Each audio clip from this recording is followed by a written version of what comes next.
be, hopefully this is what it should be. This your boy N.O.R.E. What up, it's DJ EFN. And this Drink Chats motherfucking happy hour. Make some noise! Salute. Now, I for one, are very excited about this episode because with so much political issues and so much things happening in our culture, it's great to have people that's of mind, body, and soul who can actually speak and, you know, speak articulate to our people. That's right. We got three guests, they all legends. One is from a phenomenal group that has one of the best records in hip hop ever. Hip hop. That shit does something to my soul. It does something to my soul. Talib Kweli. Damn, I blew it up. Then we got another brother who's here. You know, Brooklyn's own. You know what I'm saying? In the zone, and we put them together. We figured these are both politically people that I want to speak for the culture. Other than these brothers, these three brothers in front of us, there's only like a T.I. I would like, other than them. And if you don't know who I'm talking about, we're talking about Dead Prez and motherfucking Talib Kweli. Make some noise! Now, you being, like all three of you guys, because I want to ask this question. First, let me ask, do you even consider yourself conscious rappers? You know, I'm just gonna start off and why not kick it in? I steer away from that conscious kind of title leaning. And as a matter of fact, no boxes. Because to insinuate that I'm conscious would be to insinuate what, that you're not conscious? Right. And I think that's fucked up. I think there's super consciousness in people and places that people don't consider what they would call conscious. Right. So yeah, fuck that. In my yeah. Yeah, I mean, same way. It's like you do what you do, you grow, you learn, and people try to put it in a box. You know what I mean? First of all, let me make some noise for you to be the first nigga to bring kombucha to Drink Champs. All right. Coconut water, kombucha, and a green juice. Coconut water, kombucha, and a green juice. We talked about it for a little while. That's great moments. New sponsorship opportunities for Drink Champs. There it is, man. I'm sorry to cut you off, but I had to just take the opportunity. There it is, yeah. Nah, but yeah, the box, you know what I mean? We figuring it out. You know what I mean? Sometimes we gonna do things that's political in nature, right? We're gonna do things that's personal, spiritual. It's really all connected. Right. So, you know what I'm saying? Like everything connected. Yeah. How about you, Tom? I mean, yeah, I agree with my brothers. We've been dealing with this for a long time as artists. Consciousness is awareness. If you're aware of what you're doing, you're conscious, you know? N.O.R.E's made records where that might not be considered conscious rap, but he's aware of what he's saying on those records, you know what I'm saying? And I think with consciousness, in the marketing sense, it gets convoluted because ain't nothing wrong with being conscious. Exactly. You know what I'm saying? But, and a lot of artists that are conscious that are not getting the credit for it. You know what I'm saying? That do have those records on their album. But, you know, hip hop is marketed in a way where, you know, sex sells, violence sells, gangsterism sells, rapping about money and decadence sells, especially the people who grew up and ain't had nothing. And so, they use the term consciousness. I think you see a pushback from artists like Dead Prez and myself. Not that we don't embrace the conscious nature, but the pushback as artists, because the artist nature is to not be boxed in. Right. So At first it was kind of like, they were saying backpack artists were like the conscious MCs. Right. And then backpack kind of started before the backpack movement. Yeah. Like I think, I feel like they intertwined it both together. Does anybody tie it back to somewhere where it started? No, yeah. For me, it's like the Message and then KRS-One. For me personally, KRS and Rakim. Right. And then the backpack era, which I was a part of. Like the raucous movement. But there was a lot of cats who was in the backpack era who wasn't conscious. Kool Keith, you know, High and Mighty. Right. You know, they were making records about pornography. Yeah, you know what I'm saying? They wasn't making conscious records, but because they were associated with an independent mind state. People automatically assume, like Slum Village, they records be very sexual. Exactly. And Jay Dilla rap about big chains and big trucks and all that. But because he's making music that feels like a certain type of, feels like Tropical Quest or feels like a certain, sonically, people automatically assume that it's got to be positive all the time. You know what's funny when you say that? Because when I think of like a Tribe Called Quest, I think of Phife as not being the conscious guy. You have a unique perspective. And I think of Tip, you know, like, because he was always like shining a more positive light. Yeah, exactly. You know what I'm saying? But all right, so but when you get called a conscious rapper, because obviously, that's what a lot of people. But wait, you think being a conscious rapper automatically means you have to be a positive artist? Oh, like, that's what I was gonna ask. Because I don't think necessarily. So what do you do? I don't think necessarily that because that has to a certain extent should be. That's my conscious is meant. That's my point. You fuck it all up when you try to put a box on it all. So what do you do with a record like America by Trick Daddy? Which is an ill. Wait, this is America? You said about who? Yeah. No, America. Oh, Trick Daddy. Shout out to Society. That was Society's record. Society's record. Society's record and with Trick. But look, Trick wasn't known for none of that. Trick was known for dope and you know what I mean? The South ass is shaking. Trina, it was. So what do you do with that record when that you can learn from anybody? You can learn from anything. That's real quick though. And sorry, Stick. But in general, like for example, Trick outside of Miami isn't considered like a lyrical artist. But for us in Miami, he's like the Jay-Z of Miami. Right. I gotta disagree with you. No, I mean you're not from Miami. I'm talking about, but we in New York looked at Trick. We said he got some bars. It took a while for you guys. It took a while for you guys. Yeah, but culturally he means something from like Miami. lyrically, he was lyrical to what he was talking about because it spoke to us in Miami.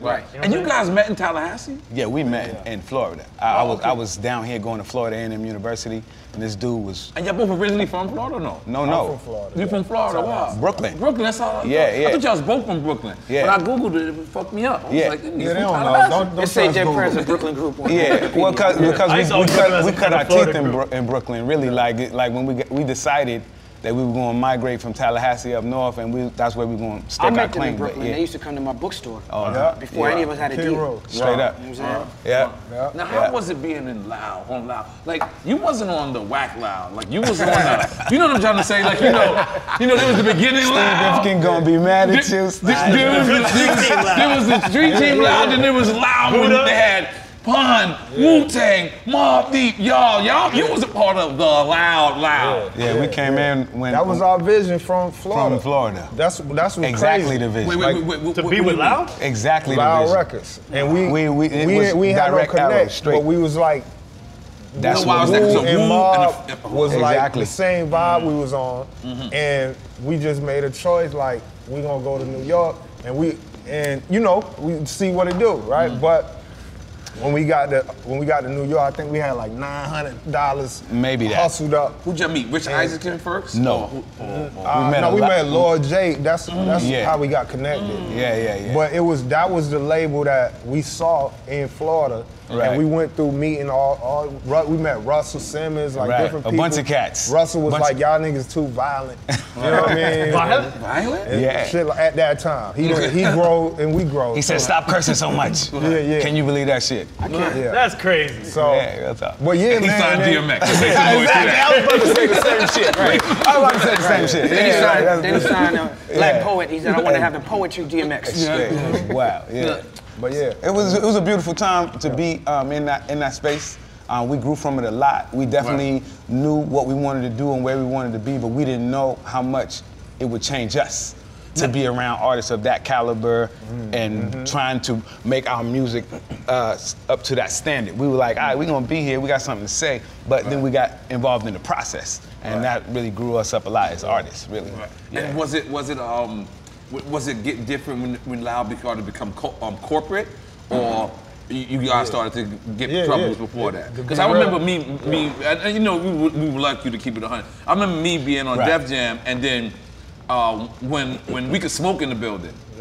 And then there was a certain time where they kicked the haircut man away, they kicked the dice man away, and they kicked the weed guy out the building. And then the building just became different, and it was corporate now. There was people from Vivendi walking through, and I remember Loud going through that process actually before Def Jam. So cause them checks start missing. You know what I mean? Whoa, wait a minute. I remember Dirty. Man, we was in. It was a whole lot we was learning. Like one day, pull me that. You know, you be waiting on the check. What are you drinking over there? And they got a reason the check ain't ready and all that. So one day Dirty was up there and they owed Dirty some money. So Dirty was bastard, just in case. Old Dirty. We got young kids on here. Picking Avenue Dirty. Right. So Dirk McGirt. So he was in the office and they ain't have his check. So he was like, well, I'm taking something out of here. He just started carrying the speakers out. Because we had one of them sound rooms too, like where you listen. So they must have owed him picked up the speakers like, because I he ain't was got my never check. signed to them as a solo. Yeah. So it was just little things that we was learning. We got to work with Pun, just being on the same label, and you know what I mean, different things like that. But it changed. That era was dope because like it allowed that to happen. Like we could collab. It felt like a team. You know what I mean? And nobody wanted on no funny shit. It was like everybody want everybody to win. And we kind of we could merge our shit in different ways. You know what I mean? So, but then when them checks was missing, it broke down. Started changing. The corporation of rap put a veil and stopped the balance because there was some checks and balances that had to happen.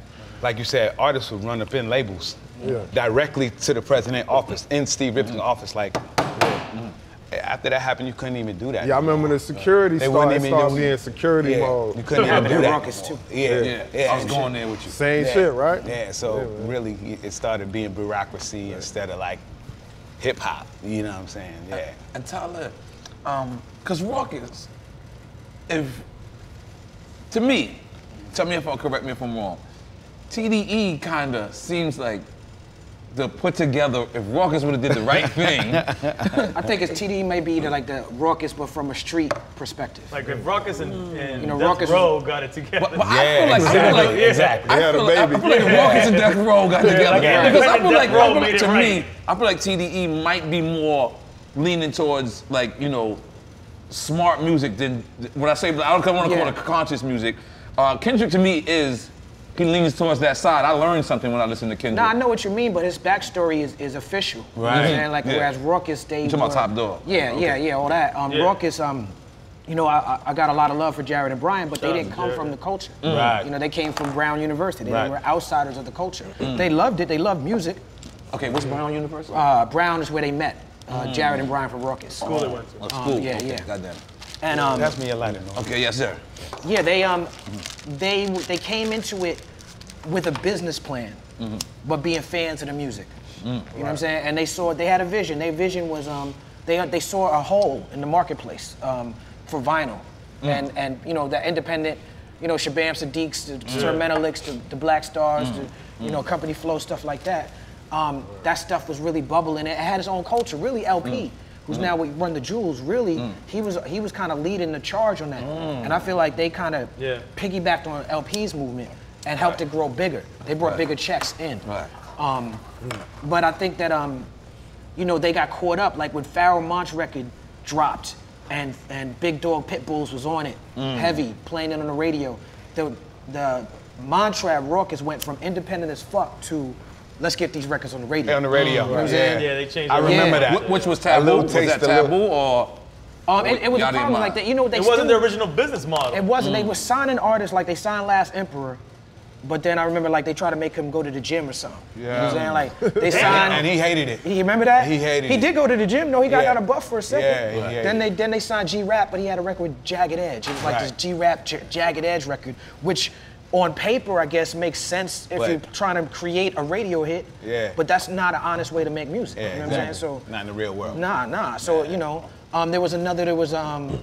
they had signed Cocoa Bees, but I remember the artists, like we had free reign. Me, Mos, Company Flow, we were delivering the records we wanted to make. The next, after Pharoah blew up with Simon Says, the artists on Raucus didn't have that free reign anymore, and it started becoming. Because Simon Says started working. Little Kim actually jumped on the record and actually brung it. It was Method Red jumped on it. Oh wow, I didn't remember. It was big. I mean, I went to see Motley Crue perform last year, and Tommy Lee does his drum solo to Simon Says. Wow. For me, big. For me being a kid grew up in the '80s, to see Motley Crue performing a record that came out on the label that I was on. You know what I'm saying? I'm like, okay, this is one of the biggest records of all time. They didn't catch a crazy lawsuit for that record? They did. They did. Raucus caught it. Raucus, yes, and Pharoah and. That was the Godzilla joint, right? Hip hop Worth sometimes. it, right? Hip hop sometimes. Totally worth it. So now, Mos Def is probably the first nigga that got deported and undeported. Well, I don't think you can get deported. You can't get kicked out. You can't get kicked out of America. Yeah, exactly. Right, you can't get kicked out of America. As an American. This nigga's kicked out of America. Not born in America. If you're born in America, you can't get kicked out of America. But yes, they will kick everybody else out. If your passport, if your like it happened to Slick Rick for a second. He was born in London. He got undeported too. Right. He was born in London. Well, yeah, they let him back. Yeah. They let him back. But you know what's funny about Mos is that. Well, would that happen during the Trump era? With Mos? Yeah. Well, see, with Mos, I think with the situation with him was more of a situation where he was in South Africa. He was booked to do a show. And he had a problem with the promoter. He had an issue, and he, for whatever reason, he didn't do the show. And I think the promoter was trying to cover his ass. So that's if you trace that story back. The story is a promoter. It wasn't Mos Def put out a statement. It was a show promoter that said Mos Def is banned from the country. Right. From Africa. From America. From America. Which is not, that can't be the true. Promoter said that? Exactly. The promoter said that. Yeah. Mos ain't never said that. I knew that was flim flam when I heard it. Yeah. But he stayed though. He didn't come back to America. No, he was in. He did have some passport issues in South Africa, but those are issues that he had in South Africa. He had issues. They were preventing him from traveling. Period. Yeah, and he solved that. He worked that out. We've been doing a lot of shows this year. It's been good times. We just did a stupid dope show in D.C. together with them two. Oh yeah, that was crazy. That was a crazy night. Yeah, beautiful night. Was at one point you worried though when he was overseas? I was worried. I went to South Africa. I ain't gonna lie, I got niggas deported. I went to go see him. Oh, word? Yeah. Where at? In Johannesburg. No, Cape Town. I was in Cape Town. So, Damn. Yeah. yeah, man. That's I went to real Cape shit. Town with these guys too. Yeah, yeah, we did it. We kicked it all over. All over. That was a crazy time Now, too. what makes y'all so unapologetically, like, black? Like, you know what I'm saying? Like, Hip hop gave us a platform. They always breathed it. I was able to hear KRS-One, who wasn't considered conscious at all, but tell it exactly what it was. We were there was a street paved for us to say this is what it is. Before there was a podium, you had to be an orator. I love Malcolm. You know, love Kwame Nkrumah, love my leaders. But man, like hip hop, put it in plain proletarian English. That's a term that came from Fred Hampton, senior of the Black Panther Party. If anybody knows, plain proletarian English just means the language of the people. And I got T.I. be talking. So at the end of the day, when the conversation really comes down to it, and all the shenanigans are away from it, and you really talk real talk, it sounds like what we were saying. It's what we say. It's not. I mean, the music we make is not. I mean, you call it unapologetically black. We are just who we are, authentic people talking about what's really happening. I guess to others it comes off as this blackness, but if you were in my shoes, you would say what I say too. You know what I mean? It's just a human conversation, and I think that's what hip hop laid. It's not that way now, but at one point, at the point that we knew that we wanted to be writing words down, we didn't even have to think about would it be on the radio, or we were like, people just need to hear what the fuck we just want to say shit and have people hear what that is. It didn't have a agenda, you know what I'm saying, where music is today. And it's just based on values. You know what I mean? Like what you value. Like, you know, you could have some success doing something that somebody else tell you it's okay. Yeah. You know what I mean? But do that feel like success to you? You know what I mean? Or did you come when you had your opportunity? Like what did you do with it? And for me, that was more important than anything else. You know what I mean? I know what I had to say. I know how I feel. I know what's not being said, and I know where I'm from. You know what I mean? So it's about repping our values. And then I think because I don't think we was the best producers, the best rappers, or nothing like that. But I feel like it's such a lack of real shit, real shit, that it stand out. You know, 20 years later, it's still bigger than hip hop. Wish it was still like that. Because we act like in the theater of it, we act like it's all about that. Right. You know what I mean? When we don't have kids, we don't live real lives. Exactly. You know? So we want to just take the veil off. You know? That's the best music. Yeah. That's Stevie's best music. That's Luther's best music. That's Aretha's best. Yeah, hell yeah. I'm looking at this Keith on this shit. I'm like, what the fuck is that? I ain't gonna lie, I was trying to show off. Like green. It's called the Christmas tree. Yeah, it's Christmas tree. I swear to God, I thought of that. But it's Keith though, right? That's like. Yeah, it's Keith. I guess it's died. Okay. And you know what the cool shit is? Like, I'm not comparing you guys to like preachers or pastors or whatever, but like.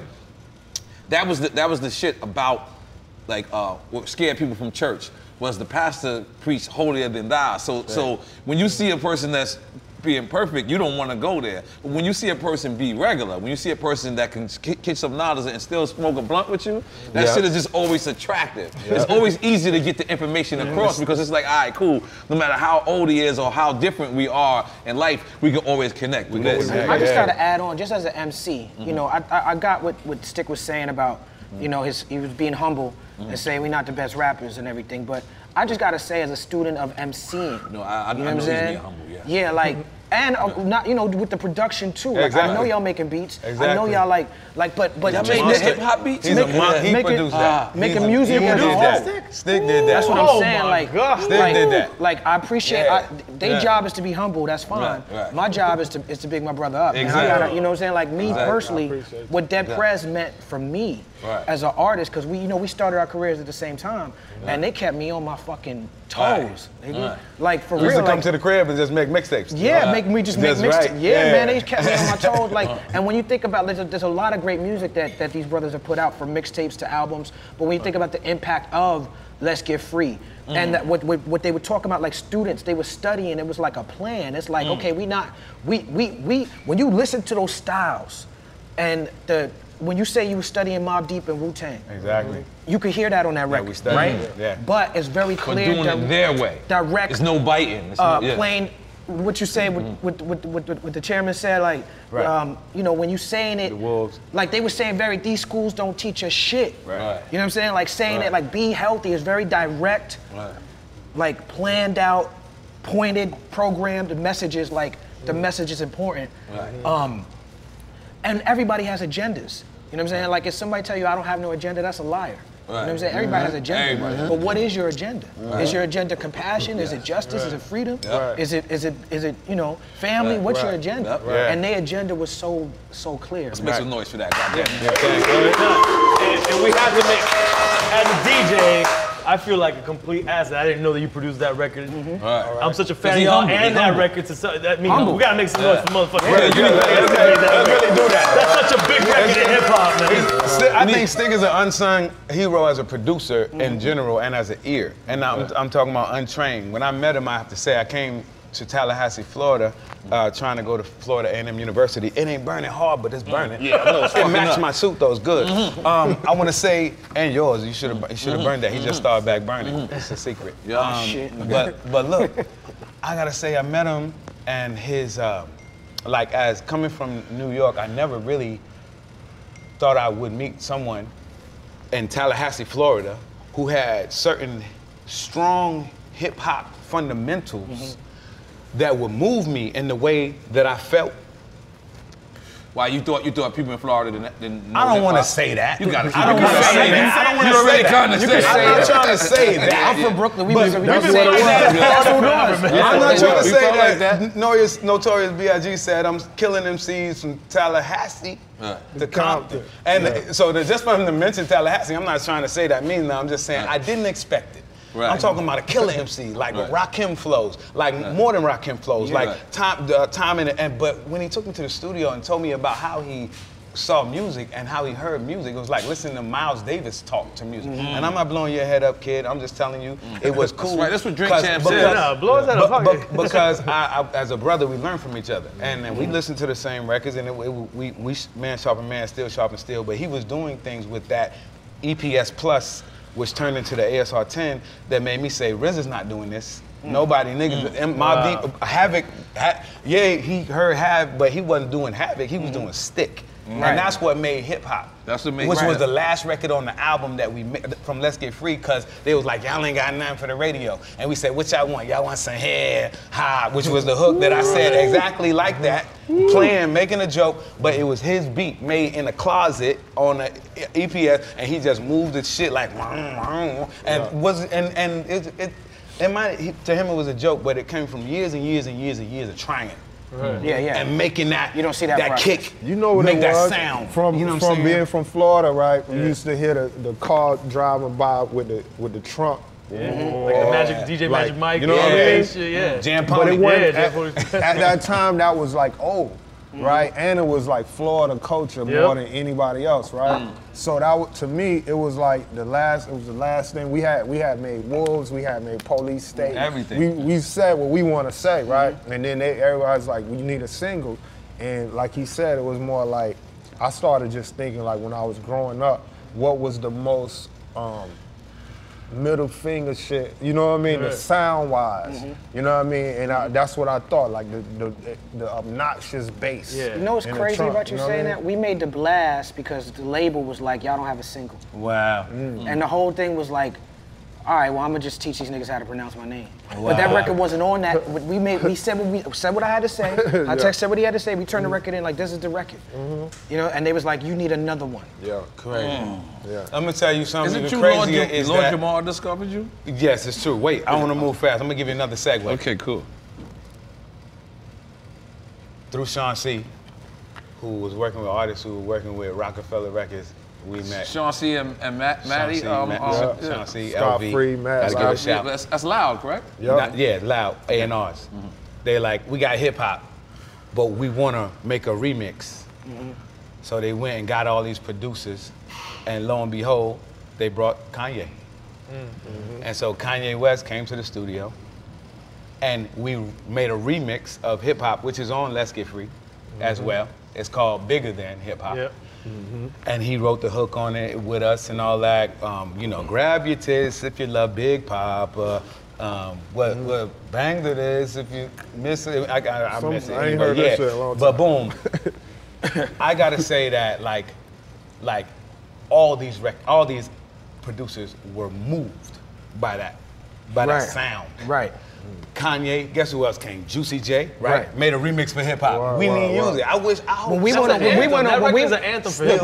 to this OK day. Player tour, y'all were the new niggas on the tour. Y'all was the rookies in the crew. But when we went on that tour, y'all would perform hip hop, and then after everybody went on, and it don't matter if it was Common or Gangstar or Big Daddy Kane, whoever was the guest, after the Roots finished their big song, we all came back, everybody on that bill. And did hip hop again, every night.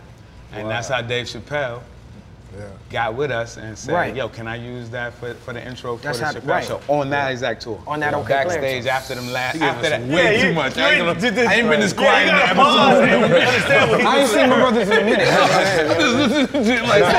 And I appreciate it too, man, because y'all showed us, you know, you in particular and Mos, y'all opened y'all world to us. You know what I mean? We was coming from Florida and Brooklyn. We in your hood, and you shared the stage. We'll come to the show, and you be like, yo, come rock. You know what I mean? Just it made our shit look really, good. You know, they helped more, more than just Loud. You know, but I'm just saying, though, more than Loud, y'all really, like, Loud ain't really know. They weren't connected where we was at. Y'all helped us, like, have that national audience. You know really. Really shit. Why don't got more Black Star music, man? For the same reason you don't got more Mos Def music. Right. I got 15 albums, Mos got 4, 5. But he love to rap. He a rapper. He do. Rapper. He'll rap stick verse. He'll rap everybody verse. He know everybody shit. He's a rapper's rapper, right? Why do you think that never happened? I think Mos is disheartened with the state of affairs of the music business. Not the music business, but entertainment in general. Just my experience with him is that it's not that he's not being creative. It's not that he's not inspired to be creative. He just don't like the music business. He don't like the rigmarole of dealing with the bullshit that come with the industry. And I think it's to extend to his politic and his lifestyle. And you know, I think he tries to live a very spiritual, humble life. And it's hard. He's a charismatic, very. But it's so much. It's so much artist to fan space right now. Yeah, like that we have right now. Where like I mean honestly, But you give a lot of yourself for that. You know, you give up a lot. Yeah, you know me. I'm on Twitter all the time, and it's like I gotta talk to you about your Twitter. We will. Thing. That's what it is. You argue with everybody, Talib. We need to have you on Twitter. And I come with Drink Champs, and I got a show with Dead Prez. I got time. Tonight, I got time. He's tweeting right now. I digress. No, I got time, But I think also you give a piece of that. Like one thing about that is that you know, I look at people like Mos, who don't. He has no social network. He's not on Instagram, Twitter, Facebook, none of that. you give a piece of that for yourself. And I'm very aware of my lane and my position in this business. I have a lot of respect for brothers like y'all, and that's what I live for, and I love that. But Mos Def, he's more internationally recognized than I am. You know what I'm saying? So he has just more responsibility. He has more people be tugging at him more. You know what I'm saying? There's people who are more famous than me who don't necessarily maybe need to be on a social network at the same way some others do. Like, I try to use it as a tool. You see me on a lot, but I always try to drive traffic to what I'm doing. I try to use it as a tool because I don't got Adele or Beyonce marketing dollars. And I want people to know what I'm doing. You know what I'm saying? So I use Twitter. I've not created, but harnessed this platform. For what I do. As you should. Smart, bro. But I also learn from, people like Mos, who have created his platform to where you got to come for him. Mos will cancel 7 shows, and then show up, and you still show up. That's the one He'll thing. show up to the cancel show? No, you show up to the cancel one, and you'll come back. But that's the one thing I do learn about the younger generation is it's artist to consumer. That part is kind of dope. That part is kind of dope. Like, other than them putting it on SoundCloud, like, if they erase SoundCloud, with no disrespect to SoundCloud, if they actually just make it straight artist to consumer, just get that SoundCloud part out of it, I think that the music business is gonna start coming back ours. That's why I got Kweli Club, which I got for Ryan Leslie. He built it for me. It's like, you go straight to my website, you buy my CDs, my vinyl, get my books, digital, you get books. I used to, the bookstore where I used to kick it with them at, I have that bookstore online. Those books are in the crib right now. I buy them books. Yeah. I got Black Panther from you. Yeah, I sell all the Black Panther comics and graphic novels. From you. Okay, thank you. I gotta check, you know what I'm saying? No doubt. Look at the database. This is the first time niggas talk about trading books on Drink Champs. This place is goddamn good. Book club going on. I don't know if y'all know, but this platform is designed. I knew that. I looked at all these other platforms and all these other places, and after you get 10 years in this game, people want to kick you out. People want to say you old. People want to say you washed up. People want to say you don't got it. People want to say you can't do it again. That's not what this platform is for. This platform is for people 10 years and over that has played the game right, played the game. You know what I'm saying? The way it's supposed to be, and should be honored. The thing is, I don't want to honor you. I don't want to say Dead Prez is one of the dopest fucking 2-man groups when you're gone, because you can't even hear that shit. You know what I'm saying? I want to give you your flowers right now. You can smell them. Your thoughts when you can think them, and your drinks when you can drink them, and your smokes when you smoke them. Goddamn it. You know what I'm saying? Salute to you. And that's real shit. And it doesn't take away. It doesn't take away from me saying how dope Talib is. It doesn't take away from me noticing his hustle. Like, I'll see him in one state, he's DJing. Another state, he's motherfucking performing. Another state, he's cooking. I don't know. This nigga he's doing everything. I don't know. I'm just playing around. But you understand what I'm saying? And that's dope. Is that I just feel like we need more of that in our culture, like as opposed to being competing with each other. Like, why would I compete with you when you have your own audience? Like, it doesn't matter how much I come on your block. If your people want to fuck with you, they're gonna fuck with you. That's right. So why even do that? I should just cater to the motherfuckers that fuck with me. I like to go places where I'm celebrated, not tolerated. Come on. You know what I'm saying? So sometimes I'll take something less because I know these people will fuck with me more. Because they let when I'm celebrated. When I walk in the room, they're like, that's that nigga, as opposed to getting more from somewhere else. And sometimes it's just like, all right, cool. I got that's like sometimes that's the definition of selling out. So, with this climate going on, you said his name. I was gonna try to avoid it for as much as I can. I don't know what you're talking about. Mr. West. Mr. West. Mr. West. Who we talking about? Cornel West? Yeah. Cornel West. Cornel is that's the man. Homie though. That's the homie. We need Cornel West. I was on his album, Cornel West. Shout out. Bushonomics. I was just saying that, that Mr. West needs that Mr. West. Okay, but before we go into that, because the reason why it's special for me asking you guys this question as opposed to me even asking T.I. or even asking other guests that was on here recently, you guys know Kanye, Chicago Kanye. Right. Like when he say, you want to go back to the real Kanye, y'all actually know. The boy before they talking about the old Kanye, we know the old, before the old Kanye. Because I'm not a Googler, but when I do Google and I both of y'all, Kanye came up, I'm like, damn, I can't avoid this one. Right. I want y'all to describe to me the difference between the brother that y'all first met. Because are you around this guy now, or we don't really know? Is this a? I think it's the same dude. Speak to it. Okay. Go ahead, yeah, take a shot. You know, I'm gonna need that type of time. This question right here. It's that type of time. Take a shot of that shot. Get that kombucha going. You might want to pat. No. Yeah. And that's Lil Wayne shit right there too, right there. That's right. Okay, that's like rum. You should have told me. I knew it was rum. That's rum. Yeah, that's Lil Wayne shit. Yeah. Okay. Go ahead. Yeah, if you could, go ahead. I mean, I think he's the same dude. You know, Kanye West is an icon of our time. He's a genius. But he's a musical genius. He's very, and he fashioned his things that he knows about that I can't fuck with him on. His knowledge is just infinite when it comes to certain things. There's a lot of things that he's misinformed about. When I first started doing shows with Dead Prez, we do a lot of fundraisers and working with organizations like Malcolm X Grassroots Movement and Refuse and Resist and all these organizations. And one thing that I took to heart back in the day was a lot of the real activists would give us political education. You know what I'm saying? Like, before we got on stage, I feel like Dead Prez have a lot more political education than most. I feel like I got a lot more political education than most people. But even us, we needed more pointers and steps to know what the talking points for the movement was. Right. We had OGs. I feel like Kanye is the leader of a generation who looks up to him, who about retweets and likes and engagement.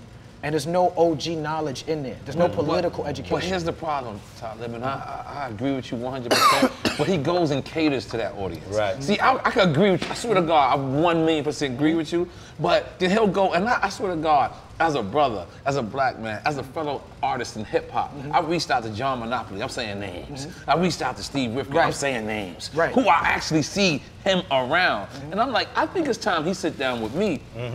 Because of the platform I got, we're on Revolt TV. You know what I'm saying? We're trying to be revolted. Right. You know what I'm saying? We're trying to, go outside the box. Oh, really? And I'm trying to see, this is why we're here. Let's see. And it doesn't see, and then this is crazy because I heard a rumor, this is how much I think he's being a troll. I heard a rumor that Yeezy album, that Ye album, its original name was Hitler. Yeah, I don't know about that. I do know, like, I've I mean, if it was, but wait though, N.O.R.E. If it was, what does that say to you? Okay, because there's a number of ways to talk about what Kanye does. Because he's a disruptor. He knows controversy. He knows how to stir it. So what does that say to you? Because it said to me it says something too, but I don't know. Like, but I mean, let's if we're gonna talk on it, like I don't think we should talk on the speculative. Right. Okay. You know what I'm saying? Like, right. That's true. Like, okay. I do think. But we did see him say he loves Donald Trump. And see, that was a bad. We had to trade a racial draft. That was at least for a week. I love you. Racial draft. We had to trade him. That's why I love this media. Let's get Scott Storch to somebody. Let's just get him. I'm gonna keep it a buck with y'all. I think that Kanye is severely misinformed. I think he's severely misinformed. I think he's not reading. I think based on my conversations with him from 15 years ago to 2 months ago, that he doesn't know politics, he don't know history, he don't know. And I think the problem is that when it comes to his career as an entertainer, he's been so brilliant and so successful that everything he's done has been correct. Exactly. Right? So everything he does is like, I'm gonna do this at work, I'm gonna do that, everything. He made me like ugly Yeezys. Them Yeezys kind of technically ugly. Like, come on, let's just keep it real. The first Yeezys was hot. Trash, and that feels like I'm buying them. But then now the Yeezys is ugly. So if everything worked, then you thinking that this is gonna work. You hear the records he did with Tiana Taylor and Nas and all that. I was working on a record. Me and Kanye had a record. We worked on 5 songs together. You know what I'm saying? I was in his house a year ago. You like those records? I didn't hear all of them. Okay. I didn't hear all of them. Tiana Taylor. But I liked her album though. But he says to me not in his house, but in the studio, how living in Calabasas while Drake was there was hard on him because he felt the competitive energy. And how when Drake moved away, he had this creative rush. You know what I'm saying? Which to me, I'm like, yo, how you let this next man affect your energy? Wow. You know what I'm saying? Like, this is something I felt, but I didn't speak on at the time. Now I see how the years played out. You know what I'm saying? And I feel like a lot of what he's doing, Kanye wants to be #1. He wants to be talked about all the time. And if somebody's talking, he spent all of last year talking about how dope Drake was in every interview. Drake's the #1 rapper. Drake's the #1 rapper. I feel like he's triggered by Drake. I feel like he's triggered by Obama calling him a jackass. And I feel like he just wants to be liked and he's misinformed. And I think— I'm gonna be honest. That's the fucking most sensible shit. Why hasn't no one said that? Well, you know, because there's people, gotta be a difference between I understand that. Because people don't know him intimately. People haven't spent time with him inside studio hours for 15 hours at a time. Been with him on tour buses. Understand Kanye as, I think, I mean, I'm not trying to take any liberties here. He says he knows me, according to Rolling Stone, and I know him. I know him. And what's so brilliant about it is, Stick, isn't that so similar to what we was just talking about, what my position was earlier in the airport? That right there is so... We wasn't at the airport, so put us on. No, you heard it. That's what I'm trying to say. Is like, what I'm corroborating here is that me and my partner had a slight conversation about our brother, and I would love to hear Stick's take on it, because it's interesting as well. And if you go to his Instagram, you can see his posts, and it's interesting as well. But where were you guys at? We'll come right back to that. Yeah. Where were you guys at when you heard that he said he loved Donald Trump? And where was that at? Yeah. Wow. I watch MSNBC a lot.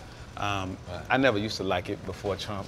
It's right wing. It's racist, but now it's left because Trump is in office. Right. That shit is exactly. It's like that's like the illest reality show right now. Right. Exactly. Yeah. My wife don't stop. And she's non-political, but this is the best show on TV. Yeah, that's the best show on TV. That's why what's the shit? The president shit on Netflix. They canceled that. They said the best show on TV is the White House right now. You're not a scandal. Yeah, exactly. Scandal. There you go. It's going down. I don't even remember because like I don't remember what I already had the sensitivity that he would like Donald Trump. I don't know where I was when I heard it, but I had the sensitivity in my mind that would be something that he would say. You know what fucked me up the most about that shit though? The shit he said about feeling emasculated and feeling like, and talk about his daddy. Regardless of where you stand on Hillary Clinton. You know what I'm saying? A lot of people in our community have very righteous criticism for Hillary Clinton. But his criticism of Hillary Clinton wasn't a political criticism. He didn't talk about her policies. He didn't talk about Haiti. He didn't talk about Super Predator. He said her slogan, "I'm with her," made me feel like less than a man. So he said because of the less testosterone in his house. That was crazy. He said I married a family. Yeah. He said I married a family. Watch that. He said I married a family and there's not enough testosterone in my house. That as to if me, women can't make. And you got decisions? 2 daughters, bro. You got 2 daughters. That's the part. And you know, Kanye's my brother, and I love him, and I'll never diss him. I'll never call him crazy. And if that brother call me, I'm coming. I can't wait. You know what I'm saying? If he call me, I'm coming. But that's what fucked me up the most. Because I've had private conversations with him on text that he fucked me up, that were hurtful. Hurtful private conversations. You couldn't believe he thought that I'm like, that? okay, that'll remain between you and me. Right, no problem. But when I seen that man get up there and say, I love you, Donald Trump, and Donald Trump said, hey, I didn't ask you to say all that. Yo, listen, and then I didn't ask you to say all that. And then he hugged that man and said, you make me feel like more of a man. Us as street people, right? We know it's a certain way you give a person a 5. Like, look at Trump's hand. His hand is out here. It didn't even come closer. It didn't come closer. As Kanye came closer, his hand got farther. He made Kanye move. That was like, that's as a person that's been in jail before. Really that is jail violation. It was hard to look at, bro. That was hard. No, it was really hard to look at. But how much of this is the mental health stuff? Nobody cares to really hone in on it. He's saying he's got mental health issues.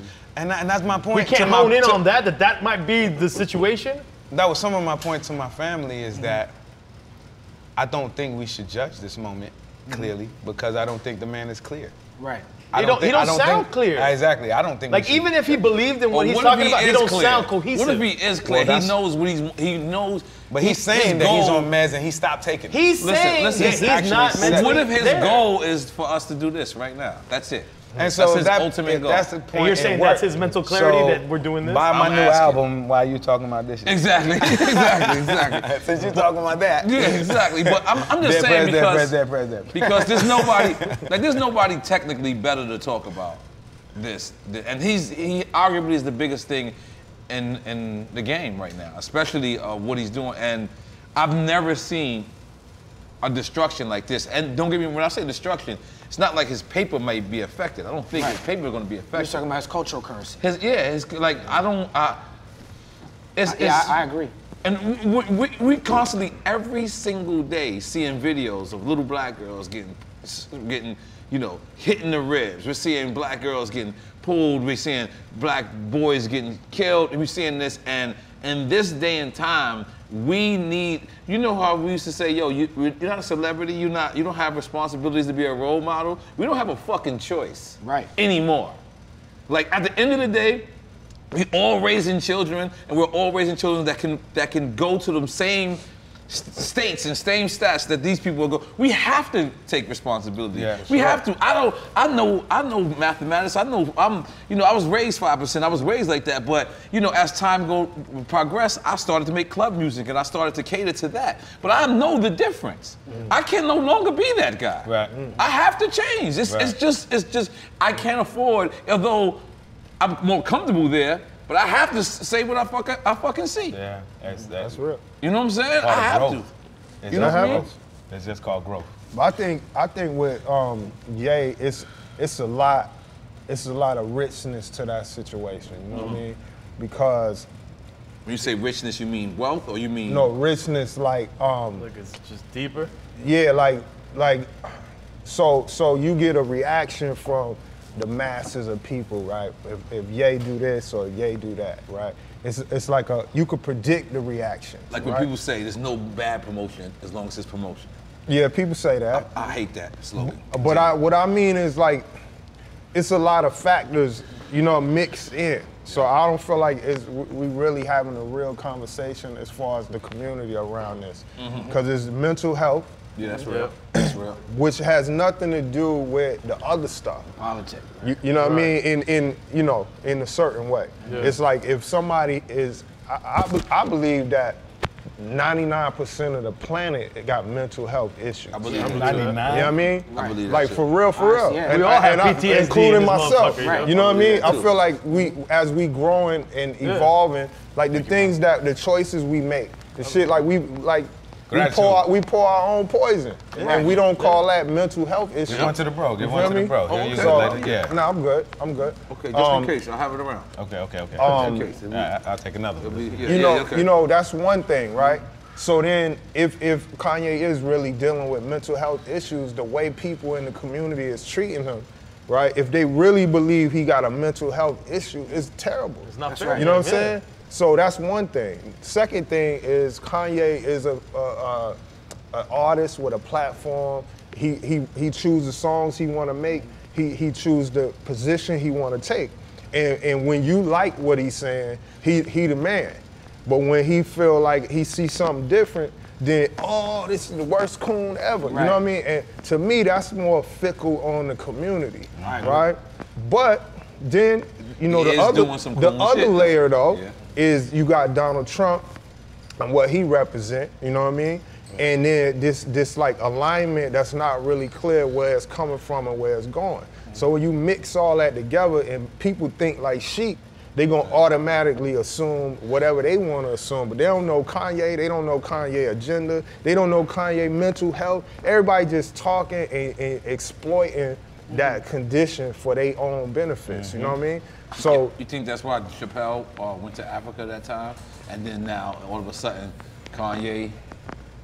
I do. Nah. You gotta take. At least Chappelle went to Africa with no paparazzi. Well, Chappelle went to Africa. Family. Kanye went to Uganda, right? Yes. What are you trying to equate the reason why Chappelle left the Chappelle show and went to Africa to why Kanye went to Uganda? Yes. What I was trying to say is, you know, Chappelle caught on to because sometimes winning too much is like failing too. No, I think Kanye is trying to do that. I think he's doing his own version of that. He's doing his own version. Going back to Chicago. He's doing the Kanye version, which you go to Uganda and you go talk to the Ugandan president. Right. You know what I'm saying? But let me ask and this give though. out Yeezys. Right. And give out Yeezys. What about this though? What like in our community, right? When a person is like, I want to look at a situation different. Like I just want to consider a different angle, a different picture, right? So you know, how can you do that? How can you really break out the sheep cycle if you look at something different, the whole world attack you? Right. You know what I mean? Like, you're supposed to be a like puppet. talking to the president in the first place. Yeah, like, think about it, like, just for the flip side real quick. He would be the first like, one. what about Jim Brown? Jim Brown is, pause, I'm so sorry because Jim Brown, I love you, but when you see the Jim Brown keeps saying people shouldn't be kneeling to the flag. That's not what Kaepernick nailed for. Yeah, he's got that wrong. I mean, he's got that wrong, but he's got that wrong. I think the thing about Jim Brown is that Jim Brown is someone who, you know, Jim Brown is a mythology, first of all. You see what I'm saying? There's stuff on Jim Brown that's like, Jim Brown is in our community, he's a pillar, excuse me, of our community. There's a mythology surrounding him, and I think that he's doing certain community work where he's strategic and tactical in a way, like I personally, just, not that I would ever get that invitation, but I couldn't see myself going to see Trump for any reason. But for somebody like Jim Brown, I could see you thinking that as strategy. I've been in meetings with Kanye West and his friends, and I heard people close to him say to him, the problem I have with you is not whether or not I agree with your political stance, is what's the strategy here? You know what I'm saying? Like, when you went to TMZ, that was unplanned situation. You know what I'm saying? Like, when you had the Charlemagne interview where you control that interview. Well, why not let that be the story? Why go to TMZ on that day? What is the strategy here? So when Sticks say, and then he went back though. When Sticks say like what, as far as thinking different, when Kanye come with that free thinker shit, right? I'm with all that. But the problem is that don't tell me I'm not a Democrat, but don't assume I'm a Democrat and call me a slave on a Democratic plantation because I don't agree with the Republican concentration camp. You know what I'm saying? Like, and that's where it goes hard. And I want to say this to that as well. Like, we know some free thinkers. There's some people who've been down this road and doing some amazing work, who are not right, not left, who are independent, and I support those people. And and Kanye sees himself in that kind of circle, I'm with it 100%. That being said, so, but going back to what Stick said, and even in all of this, what's real is, as much as we think he's done all this damage, our people are fickle. Our people are very short-term memory. That's real. Very short-term memory. And 1 year, Kanye will be a hero to some people. That's right. And our people, the same people. That's why when you said he needs y'all right now, I believe you. I didn't say that egotistically at all. I'm talking about. I'm talking about. I know what you mean. Sometimes you need to talk to your homie. Like the same way we have real talk with people, we can have real talk. This is real talk right now. I'm nobody. I just know the guy. But it's the work too. It's the work too, because it's not like Candace Owens or Larry Elder, one of these motherfuckers could come out and make a jam and then say, oh, I'm down with the movement. We won't believe them. We know. We believe Kanye could come back because of the work that he's put in already. Exactly. You know what I'm saying? Like, you're right, we throw our heroes out, whether it's Common, whether it's Kendrick Lamar, whoever. If they say one wrong thing or one thing, then they cool in the century. Us. I don't want to put us in that category. I want to put the people that are temporary fans. Because there's bandwagon people. I'm not talking about bandwagon people. I'm talking about us. I'm talking about the inner community. This is us. This is us right here. This is the new FUBU right here. Us right here. We're the new FUBU. This is for us by us. And this is for, I mean, people want to watch this outside of our community. But the thing about it is, that's why it hurts me sometimes, right? Where, you know, we set up this whole campaign, you know, Rock Nation tweets me, yo, let's free Meek. No problem. Let's free motherfucking Meek. Let's go out there and free motherfucking Meek. Let me hashtag it. Let me do what I gotta do to free Meek. And free Meek comes home, and then y'all go fellas and send him to Ellen DeGeneres. You know what I'm saying? Like no, listen. I get what Ellen DeGeneres is. I get what she represents, but as a hip hop artist, I think every artist that came after me kind of owes me a sit down. I see you. Come sit down with the Yala. Come chop it up. Hold on, let me finish. Come chop it up with me. You know, and I'm also bigging you up. This is probably the first time ever a person that they quote unquote call a legend can humble himself and big up everybody, man. And sit down, and I sit there and I do all these campaigns when these record labels hit me or these management companies hit me. You know, I represent college. Look, college right here. Look, this college son. My son went to college birthday party the other day, and they brought me a shirt. College, why haven't you been on Drink Champs, my brother? Can we get that light up? You know I love you, College. You know what I love? Listen, let me just keep it real. I'm keeping it 100. I'm keeping it 100 right now. 1,000,000%. If you want to film, you can film. No, don't film. No, we filming. No, we not filming. No, we film. I'm talking about us. This. I'm talking about none of y'all right there. Khaled, this messed up what you doing to us. You sit there, you represent hip hop. You represent Miami. If there's a problem with EFN, let's handle it off the camera. If there's a problem with N.O.R.E, which it can't be because I'm invited to your goddamn son's birthday party. So it's definitely got to be you. I'm just throwing it out there. Yo, I want y'all to work this out off camera, on camera. Miami, you got to get your shit together. Yeah. Listen, man, hold on, let me finish. We got to start supporting our own. Meek Mill, you got to come sit down with us, Meek Mill. Come on, my dog. Like when you brothers came to Florida, y'all did the right thing. Y'all didn't even know what y'all did. They did the right thing. Let me tell you, you come to Florida, you come sit down with the God. I'm a God as well. God damn it! Drink chance, we put it. Drink chance, we put it. And I really, all this moment, just wanted to big you up, and even like DJ EFN. Let me tell you, Crazy Hood Productions. Ever since Dead Prez came down here and did our first show in Cameo on the Lyricist Lounge tour. I was on that show. Exactly. I was on that show. And we went to your crib. We've dropped on your mixtape. And like, I just gotta say, man, to see, like, hip-hop historian. Hip-hop, hold on, let's make some noise for EFN right now. We're gonna work you in college shit out. Shout out to Nim sitting in the back who brought us the Kindle and all that. Yeah, exactly. Look, let me tell you, and you, bro, man, like, we saw you. I saw you. I saw you represent hip hop. I saw CNN. Yeah. And then I saw you here. I live here. I live here as well. As well as you live here. But what I'm seeing you do, like even the way you're able to angle yourself and even put the pressure down like only a Queens nigga really can do on some of these dudes. The way you talking to some of these people is beautiful. Yes, you deserve this platform. You two together have a beautiful balance, and to be able to have this and propagate it the way you're doing it, kudos to my brothers, man. Because I never was able to say that, but on camera. I noticed, if we ain't gonna big us up, ain't nobody else gonna big us up. So I don't want to complain about what people ain't doing. I want to show what we are doing. Like I noticed these radio stations, they be like, oh, well, you gotta grind it out. Nigga, I've been down 10 years. Don't you ever use that word to me again. You gotta grind it out. Motherfucker, I don't want to grind shit no more but some marijuana. You gotta relax. Like we put in our work. We shouldn't have to go through this. And you know, and there's a lot of people that's gonna watch this interview. I'm just being honest. I'm not being cocky. I'm just saying, and this is how we gotta continue to do it. When it's time for something to be put in this atmosphere, I'm gonna be honest. I even go even deeper. If you can't go to Drink Champs, I don't mind. Go to the Breakfast Club. You can't go to the Breakfast Club, I don't mind going to Joe Budden. Go to Rap Radar. You don't go to Joe Budden, go to Rap Radar. Go to somebody that we know that is approved from the culture with stripes. Don't go to Zane Lowe. Who the fuck is Zane Lowe, my nigga? This guy is on Apple getting crazy. I'm sorry, Zane Lowe, I like you as a person. I just don't know why you could get Drake and Nicki Minaj and Kendrick Lamar. When I've been to Compton, I've been to Southside. Right, you know. I've been to Toronto. Right. Right. Oíste. You motherfuckers understand? This is the new FUBU, nigga. Give me a lighter. Give me a lighter. I need your lighter.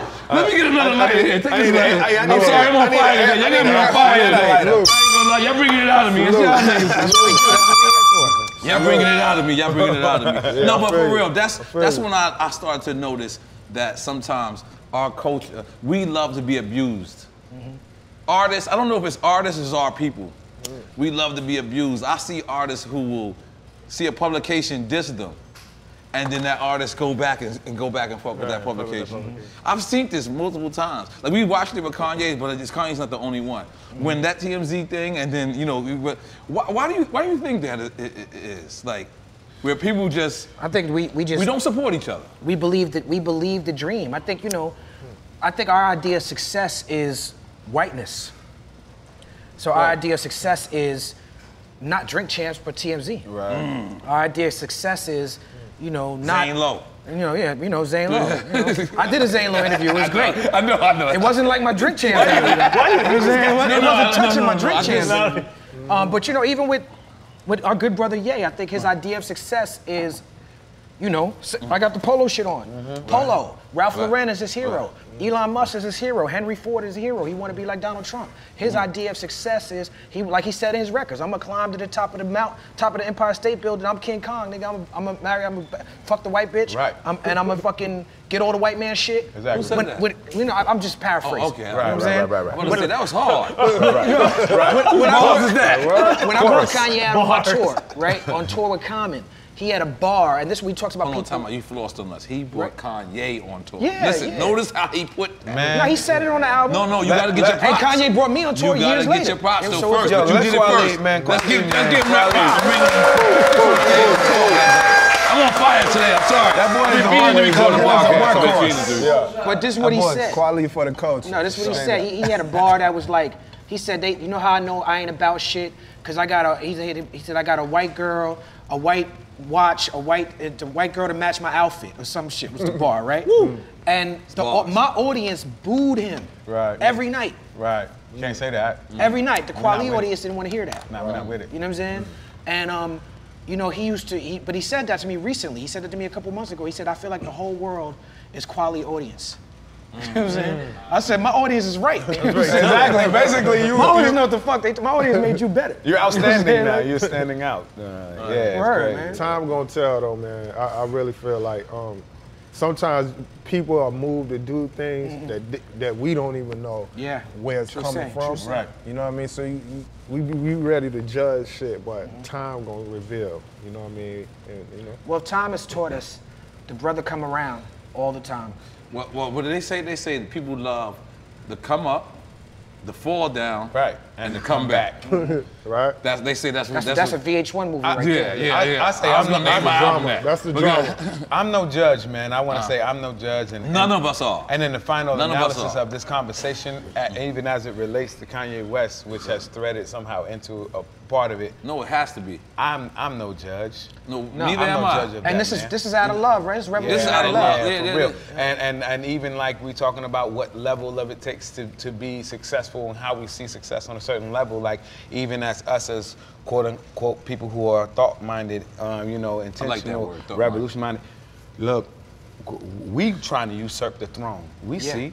We trying to be rich. I'm trying to be rich. You trying to have absolutely. $1 billion, right? Yeah, absolutely. Right. Why not? There's only 12 black billionaires. You see the Can quality. we get 14? I know. But a lot of our community excludes that kind of understanding from it, or how we.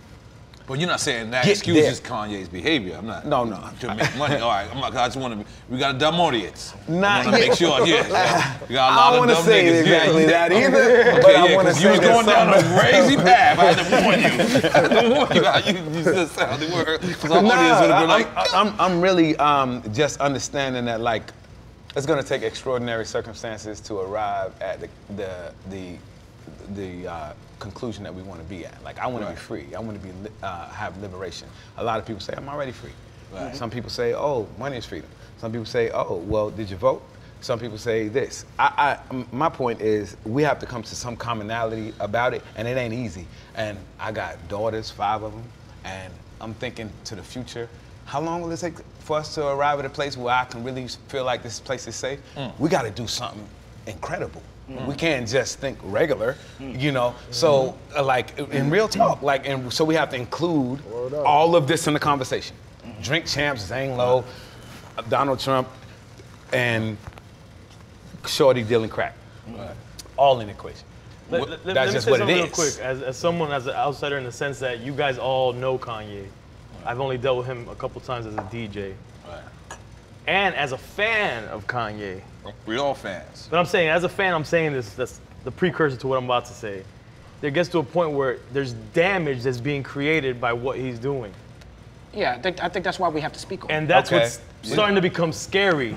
Because in the beginning, what is the damage though? Because I think his followers want to follow. I don't even think it's a follower vote for damage. Trump? You think But what's the real damage? I'll tell you what I doing? think. What I think. I don't think it's the follower issue. I think it's the actual president himself thinking that, oh, this guy validates me. Yeah, he represents I feel that everybody I can do black, and especially the hip hop. Like he's already fouled. But is that Kanye's fault? No, it's not. It's not. But I'm You know just saying, what I'm as an saying? individual, I just feel like, at a point, as a fan, I'm like, at a point you got to understand, like there's a damage you can't come back from that. He will go down. Here's the damage for me, and on a real personal level.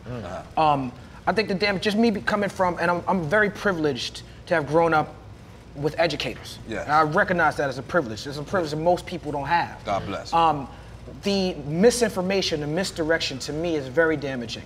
The fact that you go out there, you make statements that are not based on fact, but that are based on feeling. And then you say on your Twitter and your Instagram, feelings matter. Exactly. More than fact. And like you saying like the TMZ interview when he said the slavery part. Yeah, now Van Lathan was there to correct him. Yeah, and Van Lathan was very eloquent and notice the next TMZ interview. Notice the next TMZ interview was outside and we was Van Lathan. Right.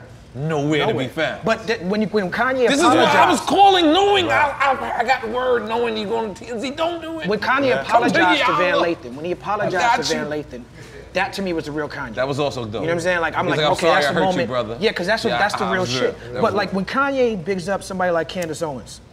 Candace Owens comes after me on Twitter. Right. And then I get called. That's the white girl? That's the black girl. Oh, and then I get called a nigger and a monkey from straight up white supremacist, white, you know, like motherfuckers is like posting your pictures battle of my on kids. Twitter is I'm like, wow. Right? Like, so, really? But that's why I take a personal, like you I see a personal effect of like white supremacist, neo-Nazi motherfuckers, like Proud Boy, MAGA motherfuckers be coming at me like, you should be more like Kanye. But is that Kanye's fault too? It's not his fault.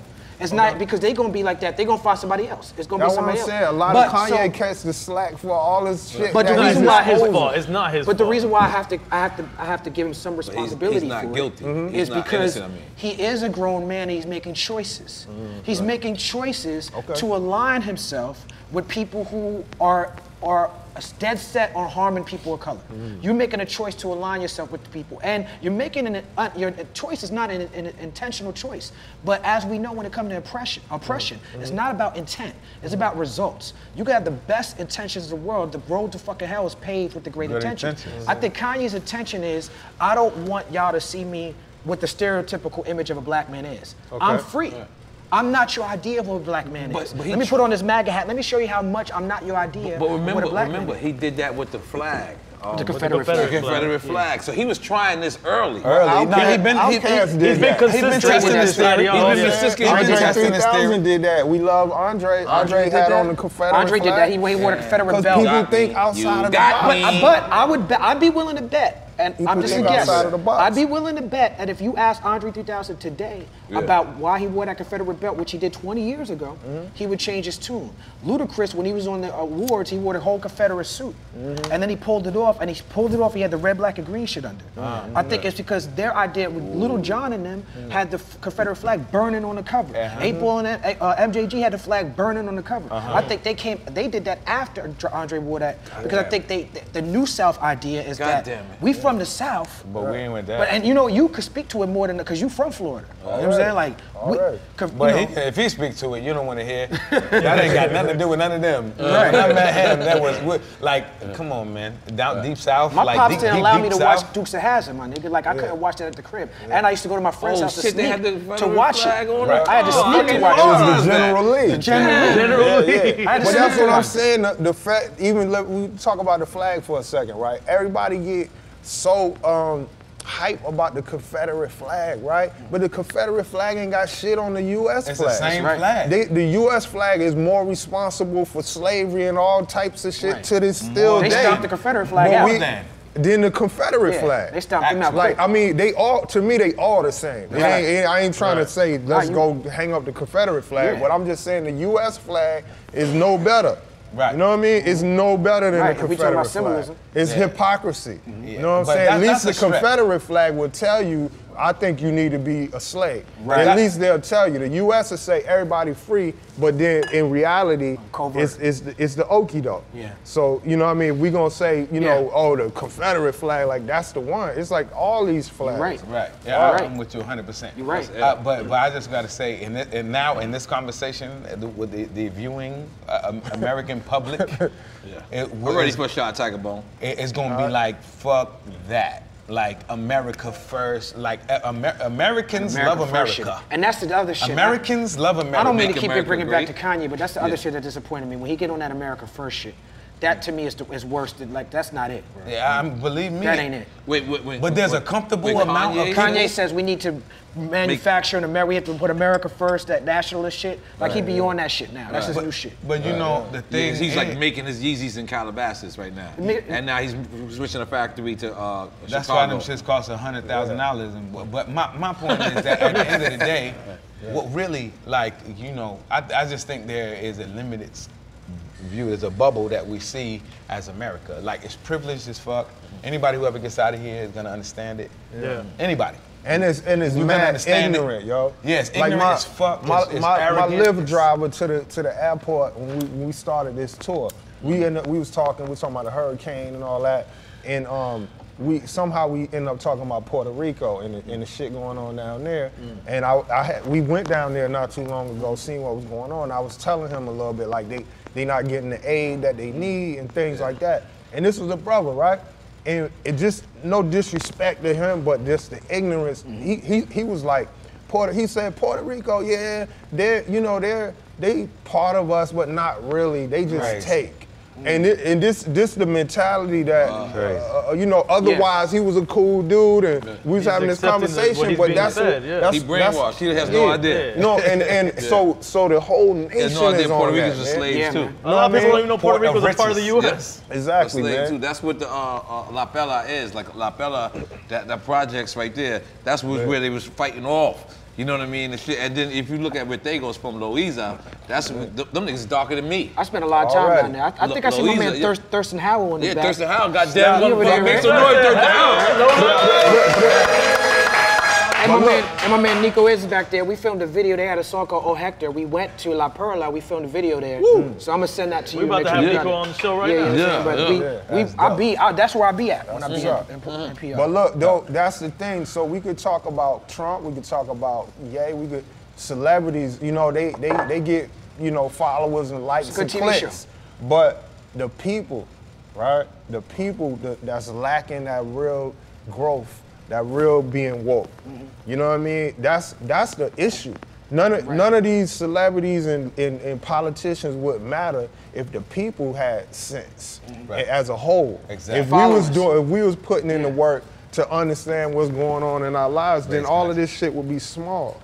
So that's exactly it. But the celebrities are the puppets, a part of the It's not just the celebrity world, it's the activism world too. As y'all know, when you're dealing with activists and charities and organizations, people get caught up in feeling like a hero. Exactly. But if you, like Dead Prez taught me, if you're not talking about food, clothes, and shelter for the people, what you talking about? What's all this hype beast shit? You know, we get caught up with it's very seductive, very sexy to talk about all these celebrities, all these, you know what I'm saying? But I'm sorry, but I remember like it was a certain time in the 90s growing up, right? Where it was cool to be conscious. Right. Like, it was cool. I came up in that. To know right now. To know like. And now it's more cool. Gangbanging going on. But how do we switch that back? How do we make it, you know what I'm saying? We gotta bring back the God bodies? Real shit. Yeah, the real talk is that you gotta let these young dudes talk. We had groups called Poor Righteous Teachers. For real. They're not. Now we got niggas called Scissor. We're not recording the real conversations. We're recording the Versace conversations, the Balenciaga conversations. And it's an evolution because everybody don't want to be poor righteous. Behind the door, Lil Yachty, Young Thug, and when they talk about getting their money, they talk about real business. It comes down to brass tacks. It's not fucking around. It's real talk, and that's the shit that you want to hear. But I think that's it right there. It's not that what it is that the language changed, right? So we from the generation of the consciousness was more you wear it on your sleeve, like I'm black and I'm black and I'm black and I'm black.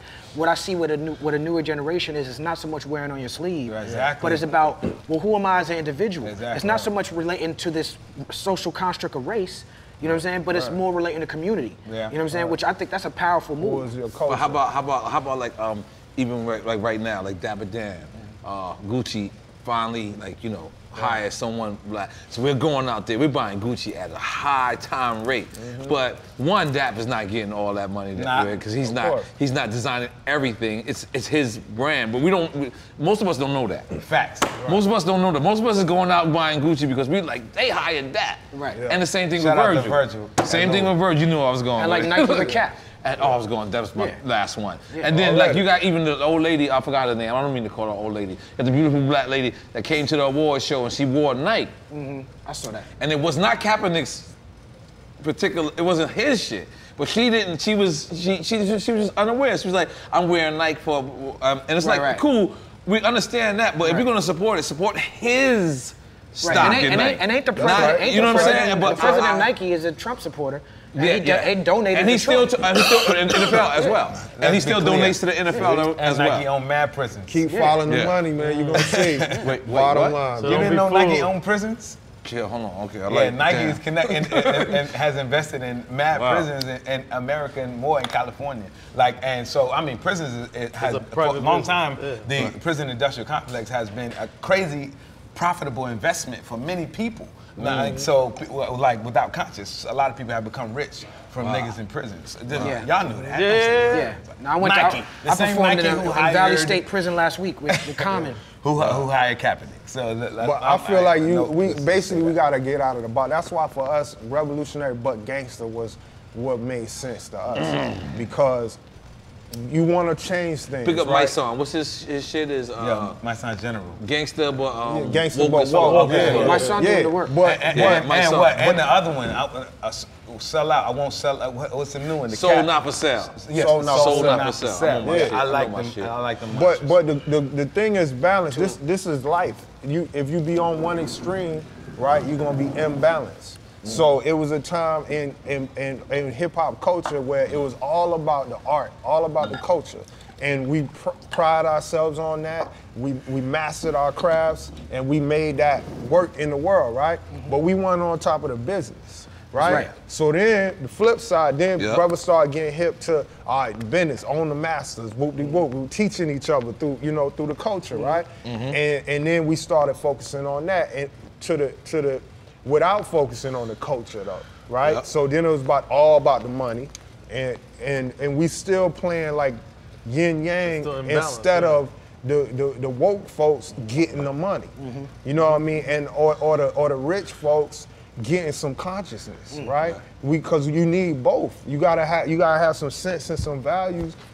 But you gotta have some power and some bread to make certain things happen. So we've been learning this as a culture. Individuals learned it from their communities. Like a Jay-Z pedigree was get money. You know what I mean? He learned that from his circle. Right? To the point where he was like, I'm gonna retire after one album. But how many people did Jay-Z teach through his actions, right? Whether you call him conscious or not. That's like he empowered people with his actions, right?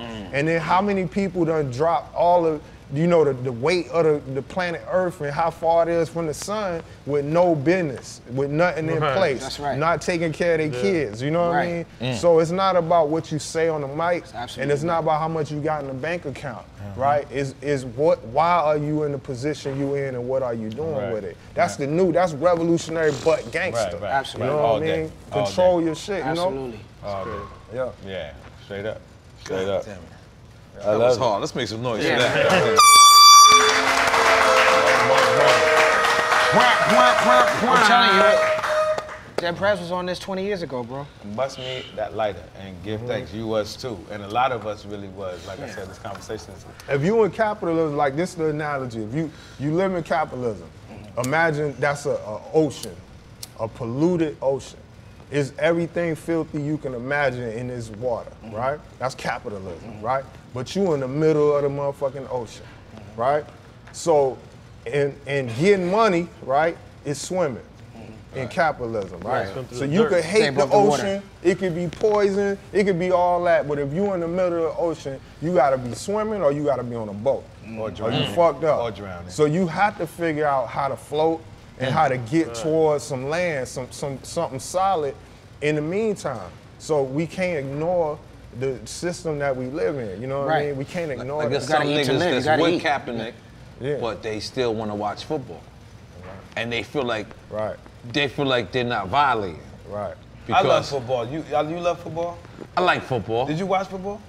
I watch football. You did watch it. I watch. I didn't watch it. You didn't watch it at all? Because of Kaepernick? Did you watch it now this season?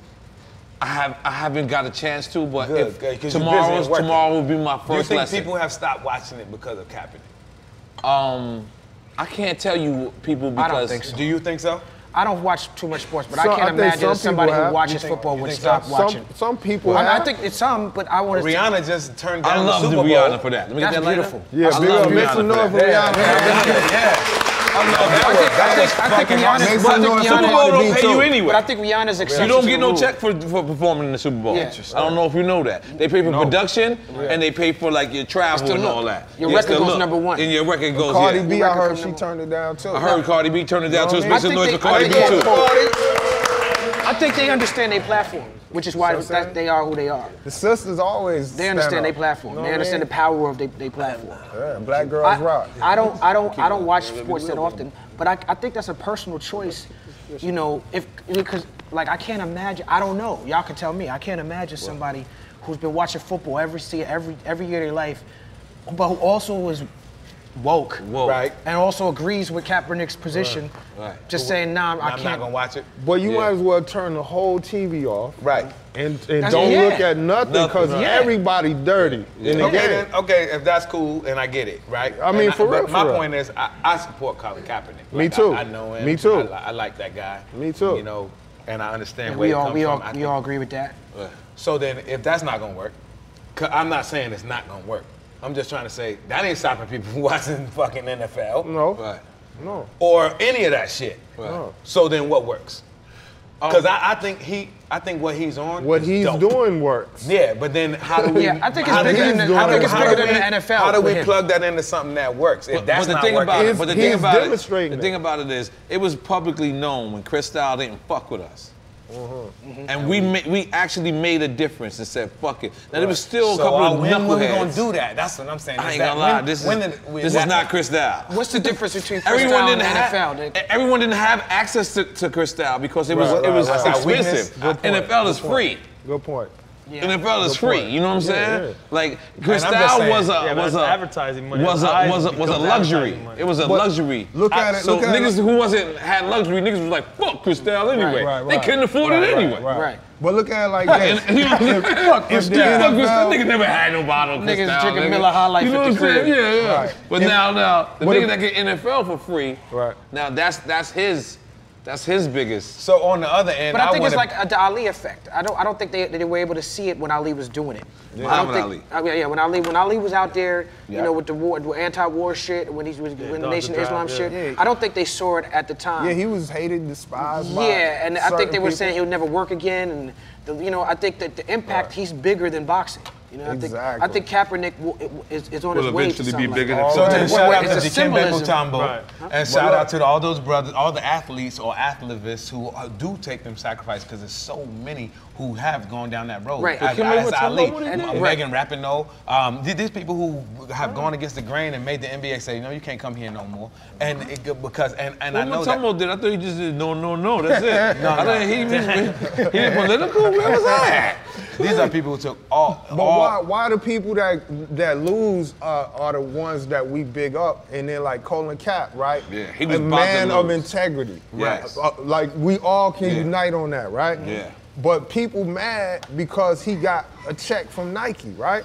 Like we was happy when who he. mad? Who was mad? Like, you know, just that's criticism from the not us. movement. I'm just Oh, saying, okay, like okay. people be talking their shit. That's- I right? think that's a bit- But hear me out, right?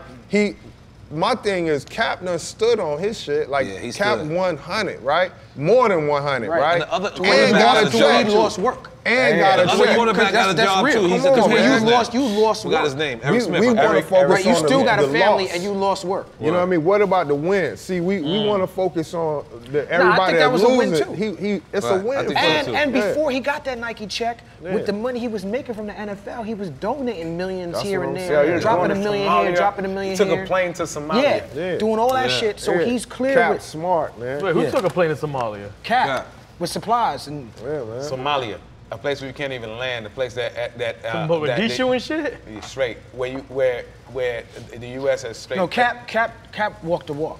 Cap, Huey P, man. Bay Area. Young nigga conversation at me, he about that life. He's trying to fit, and very humble in spirit, knows that at the end of the day, we don't all know it all, but ready to be like, how can I do it? Right. And doing it. Leading. And he got white parents. So he understands. And so he's still black. As if that he's matters, still black. but it does, I guess. But I'm saying that he has a level of privilege that people don't have, and he's like, I'm flipping my level of privilege to as much as I could possibly flip it. That's the best way to help counter racism is to have, not just us, but have white people there who disagrees with racism fighting with us. That means he got white parents who are great people. You know what I'm saying?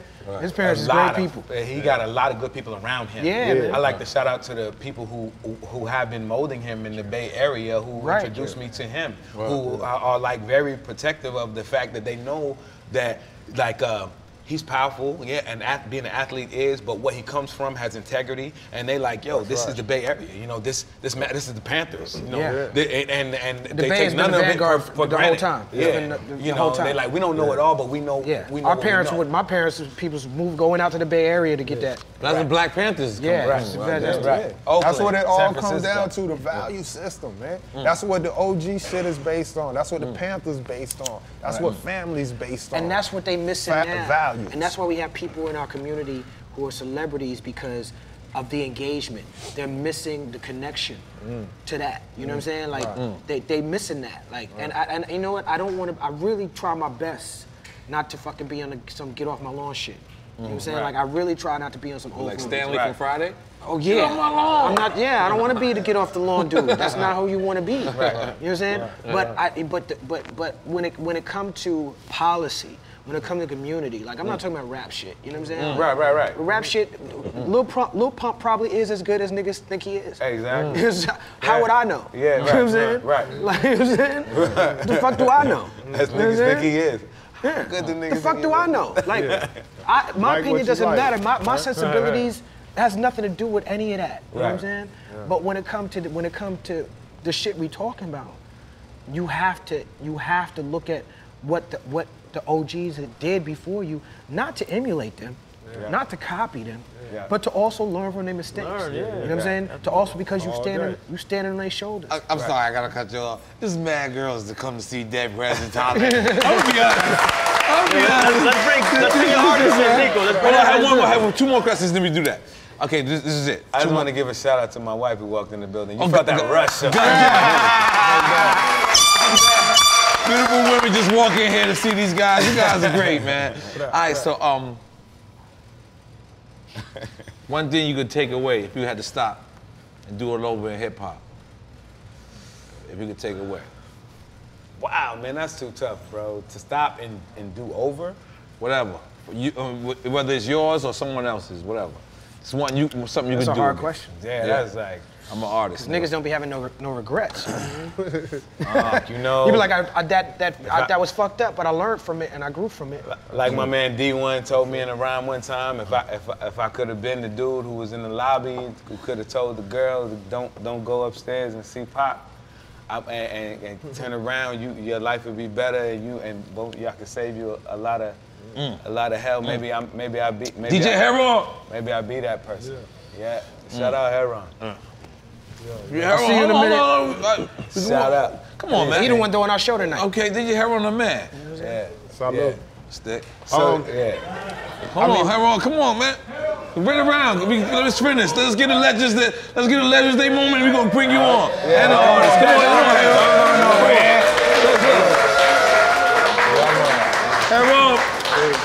To keep hip hop alive in Miami. Keep hip hop alive in Miami. We about to cut you. We'll see you in a minute, man. Right. Come on, man. Right. Indeed. So one thing. One thing. Sold out? Of course you sold out tonight, nigga. Come on. You got the legends in there. Hey, you know, we sold out. We have to sell out every once in a while. Every once in a while.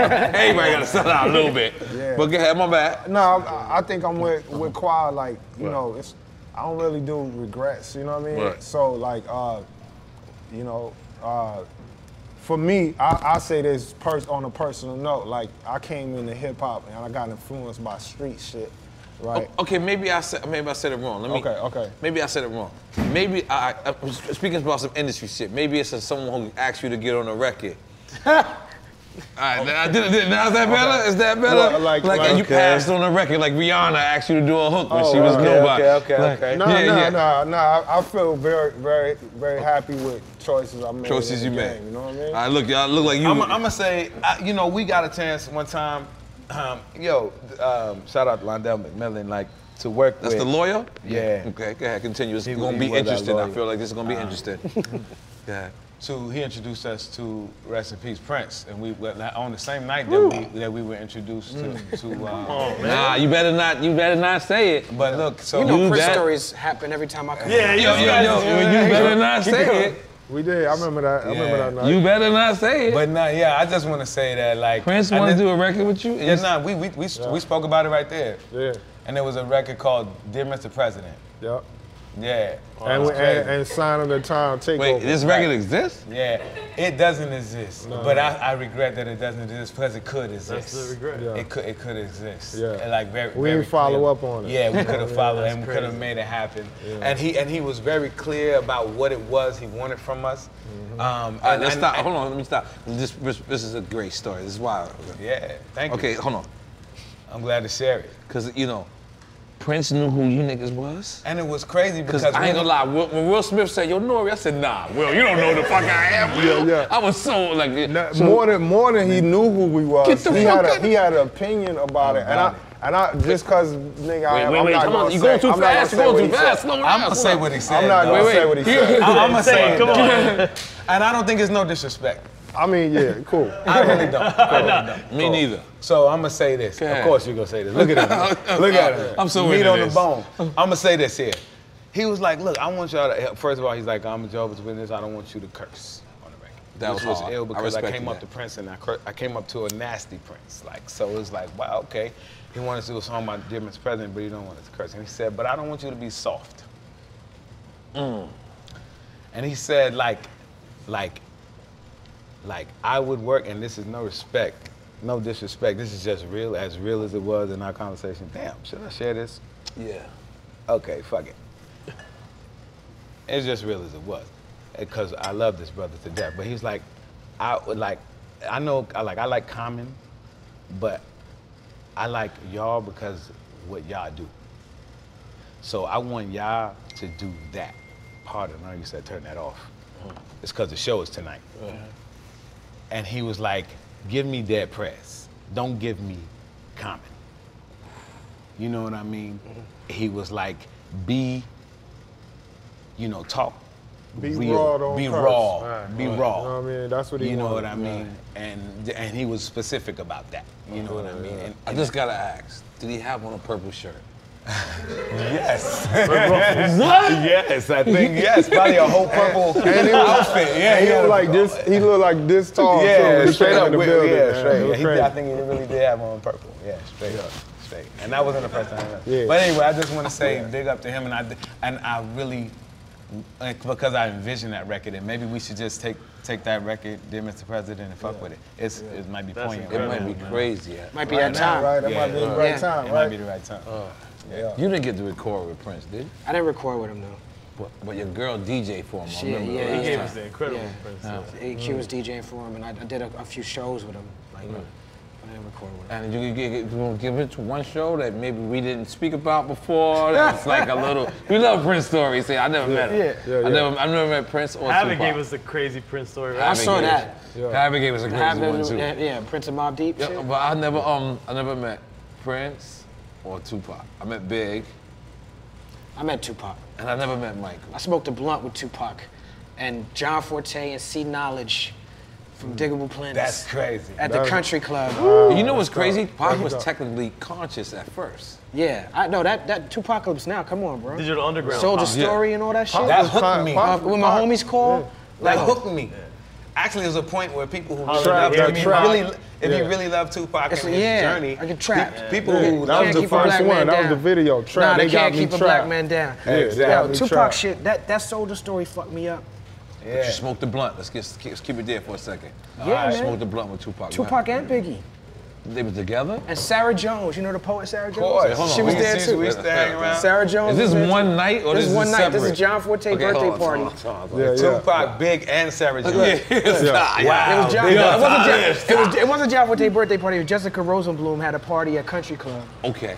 And I think maybe Enough or Flex was DJing or somebody. Okay. And Tupac was performing, and Big showed up, or Big was performing and Tupac showed up. I don't remember which. Is it when they was wearing Walker wear? It was the Walker wear bandana shit. Okay, that's very misleading. Yeah, that era. Might have been Palladium. Yeah, Might have been. No, it was Country. It was Country Club. Oh, Country Up in Club, the like in the 70s. Okay. You know what I'm saying? Okay. And yeah, man, it was C Knowledge was around. You know what I'm saying? That's why that's why every time I see that Flavor in Your Ear video, and he coming with the crew like that, I'm like, cause he was hanging out. That was like the club clique. The niggas in the Flavor in Your Ear video. Like Rampage, Buster, you know what I'm saying? Big Puff. Right. You know what I'm saying? Like We used to see C Knowledge. We was downtown Brooklyn. We just moved. It was on the same block. We moved to Brooklyn. We came to Brooklyn from Tallahassee, and we was right there on St. What was it? Right downtown, St. Elliott. What was it? It was Fort Greene. I forget. What is the spot where 40 Acres was at? oh, right across from Brooklyn Tech. Right there, near. So boom, we used to play that block, but we didn't have nowhere to go. We was really virtually homeless, So we hung out on the block and we used to see Knowledge over there. We was young, whatever. Right. And this nigga has a fucking... At that time, he was platinum. Platinum. He was platinum. And some shit. Yeah. So we ran up on him and we scared the shit out of him. In a way, we scared him. Yeah, like, he we from really, Philly, but he wasn't. We scared the shit out of him because we were hungry. hungry. We were hungry young MCs and shit. But yeah, we know C Knowledge from that part. Man. Before we bring the homie in, I just want for all three of y'all. Man, thank you, man. Your favorite era in hip hop. Favorite era in hip hop? Yeah, it don't matter. It don't matter if you in it or not. BDP. Era. All day. Well, is that golden era then? Is that at BDP 88, 80? That's what I was about to say. 88 is the year. 88? Don't at me. Yeah. Don't debate me. 88. 19 motherfucking 88. 88. That's the year. Yeah, 88. That's Eric B. That's Paid in Full. That's Light as a Rock. That's He's a DJ, I'm a rapper. That's right. That's Takes a Nation of Millions. And everything you're saying that's right Strictly now. Business. That's Great Adventures of Slick Rick. That's World's Greatest Entertainment. All 88? That's 88. Yeah. Wow. Light as I said, Light as a Rock. 88, time to set them straight. That's ain't no ultramagnetic, half-stepping. critical beatdown. So my point is like, all Juice WRLD fans probably don't know none of those records. Yeah, they don't. So Juice shout out WRLD, to y'all. Leave him alone. That's the new young dude. No, we just got a whole discography for you to go study right Why? there. Why'd you But say it's that about important- Juice but WRLD? it's I don't important. understand. Why? Because I know the reference points. I talk to I'm in the studio with the young people. Wait, I don't know When what I you're say talking about. old You're raps, talking- they be like, what did you just say? You say, I'm like, no, that's Rakim. Like, but they have no reference point. So my point is like, that's important to know. What 88 You talking about the means. Juice WRLD, the guy that got The the guy who who singing on the Nas beat? Yeah, that guy. But why? Who's dope. Why? Which Was is he the got an Sting- interview which is out? the Sting song. I need to know why you said that. He has an interview out where he doesn't No, know that it's Nas beat. I think or he's just something? talking about that's the being- hot shit. That's the hot shit right Yeah, I'm saying hot shit. Like, that's the hot shit. I'm not being specific to him. Oh, okay. You just saying. He symbolizes general cool. hotness right I now. thought it was an interview that I didn't know about. No. Pardon me. Pretty much watch everything. He got into his host mode. Yeah. I was like, where's this interview? I didn't see There's this. no facts here. Okay. I'm just kind of putting a generalization out. Right. That this audience is the one who really, I think, if with what's going on right now, absorb that shit, help us.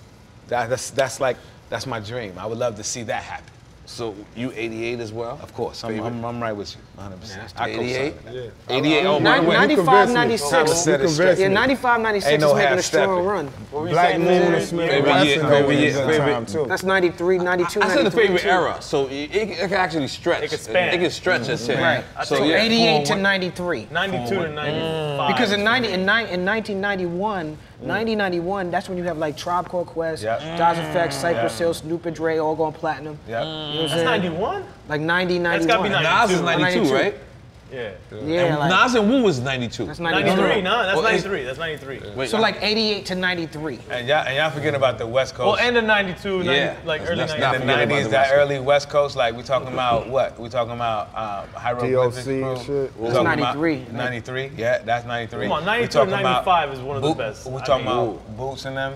You know what I'm saying? We talking that about that era right there, late Dre, 80s, Hold on, early 90s. now you got to define what era 80s. is, because now our era is stretching the boundaries. Usually on Drink Champs, we can give you 10. Yeah. 10? We Give give him you a 10. decade. So Yeah, 88 to 98. 88, 98. Oh, that's easy. That's easy. Yeah, I'm with you there. We not even. That's easy.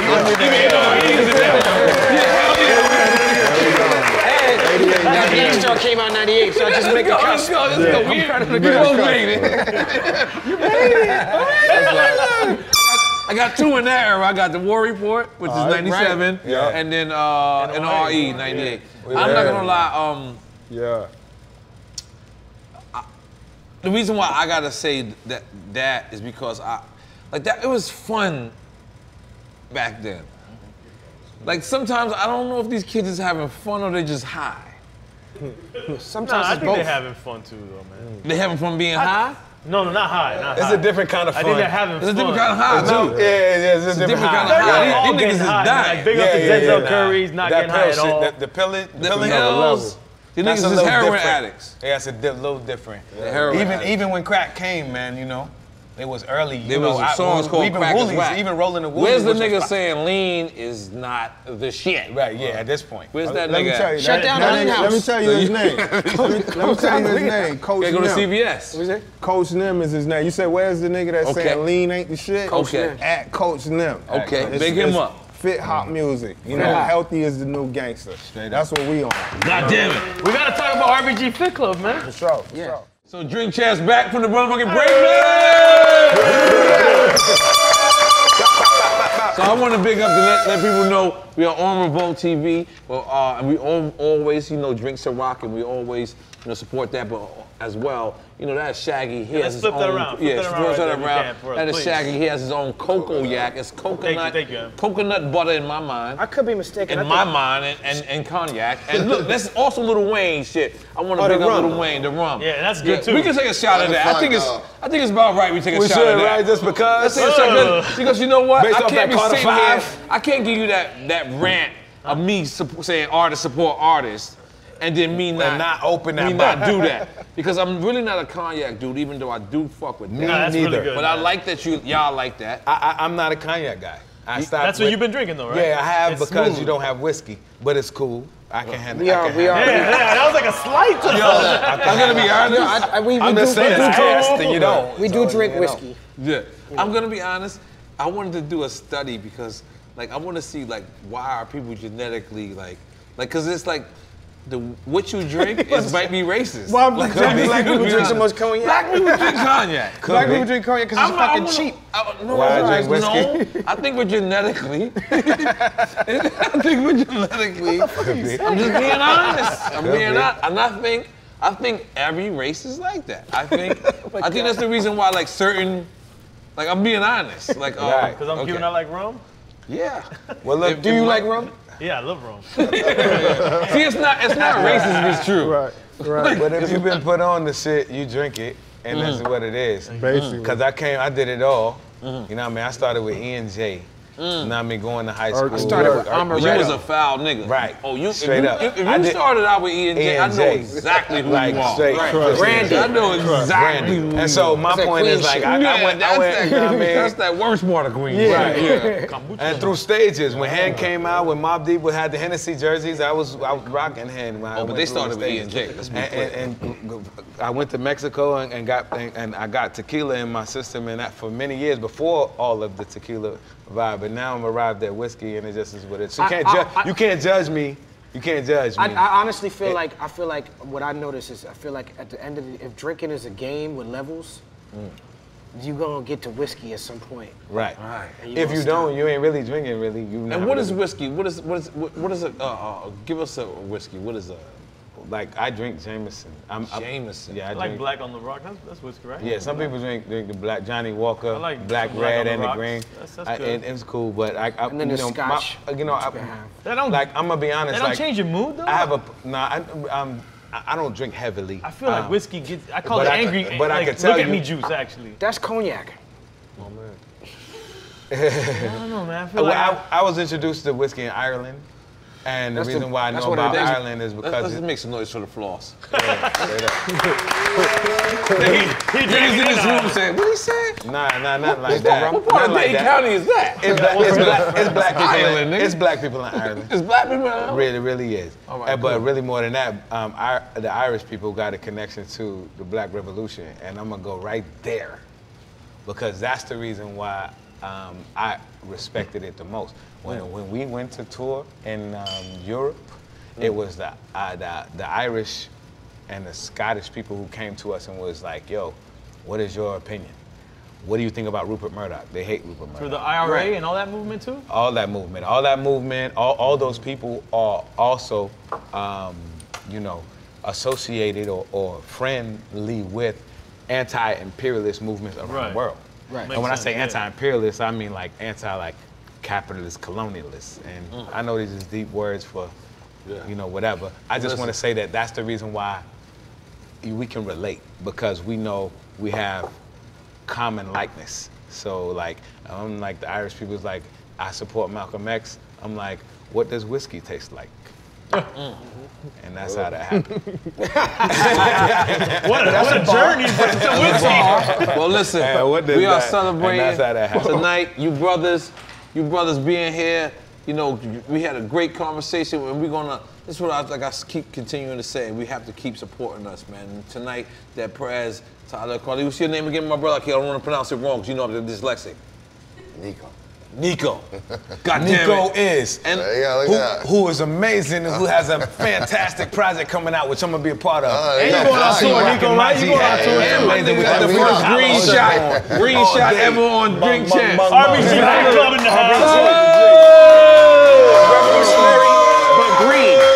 Salute. So tell us the connection. Tell us what's going on here. Oh, excuse me. I met You met Nico. him at Prince's house. Yes. Let's go viral right now. They're the same hairstylist. I said, we're editing that, yes. Ooh, that's smooth. I met. It's nice, right? Yeah, that's bomb. Shout out What to is it Lil called? Wayne. Shout out to Lil Wayne, man. We support artists. If you a rapper, you send your product. Big up to Earl, man. E40 as well, man. I can't believe we ain't have no E40 wine. I'm gonna make sure I was about to say too, him on the West Coast, same time, E40 during the 80, 83, 93. What was it? That was our span, E40, straight up. I support all rappers' brands here. While we at it, then shout out. I'm gonna support your green juice too. When you come out with your green juice, For sure. I'm gonna have it right here. Shout out Outlaws. They got a new alkaline water coming out called Immortality. So Outlaw Immortals. Okay. Wow, right? say that again.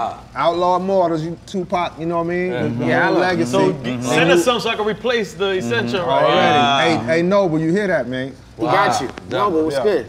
So once again, my bad. So Nico is from Brazil, and I met him in Orlando. Wow, you from Brazil? And he's Brazil, one of my favorite MCs. Safa. That's a nice one. Yeah. And we're about to go on tour. Nico dropped the album called Brutus a couple years ago. His new album's called Unico.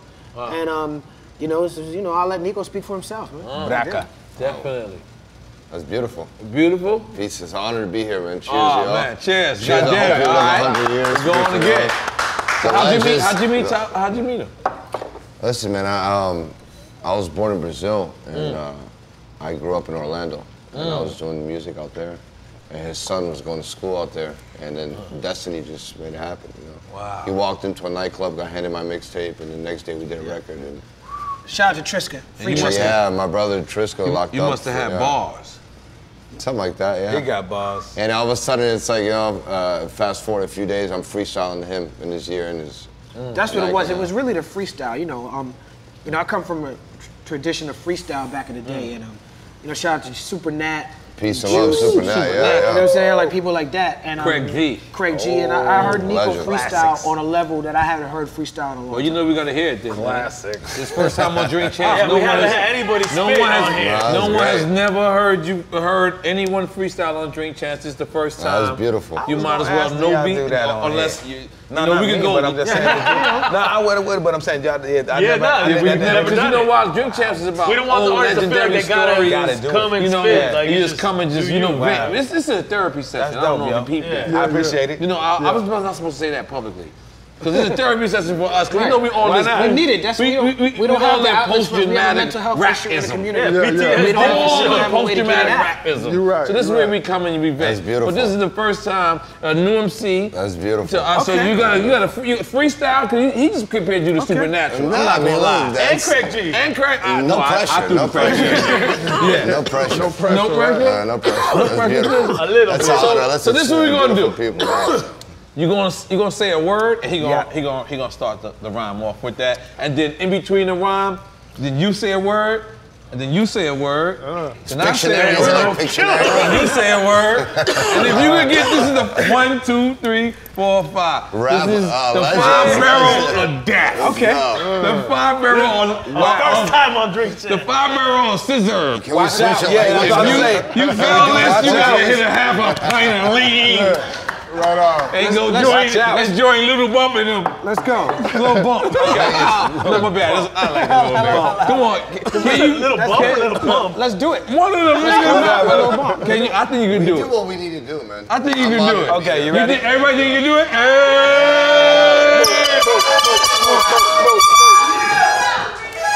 All right, ready? Automatic. He told me automatic. He said, stop the track. He said, dime dónde está. Where's the chakra at? He met Chakra Khan. Yeah. She's a I nice saw Chaka woman. Khan at Soul House the other day. She's doing good. She's a nice woman. Yeah, keep going. Keep going. That was all. It was a segue. That's all. I'm doing better than the next day. Yeah, it is. Kung Fu. stick. Kung Fu. He said, listen, I'm going to move to a monastery and study Kung Fu. Come through. He said, young dude. He said, mire, ¿qué me está diciendo? When it's hard when we shooting videos with Thirsty How in the jungle, it's hard for me to be humble. When you got to put the okra in the gumbo. Shoot. It's delicious. Yeah, it is. Hyperbolic. What is it? Hyperbolic.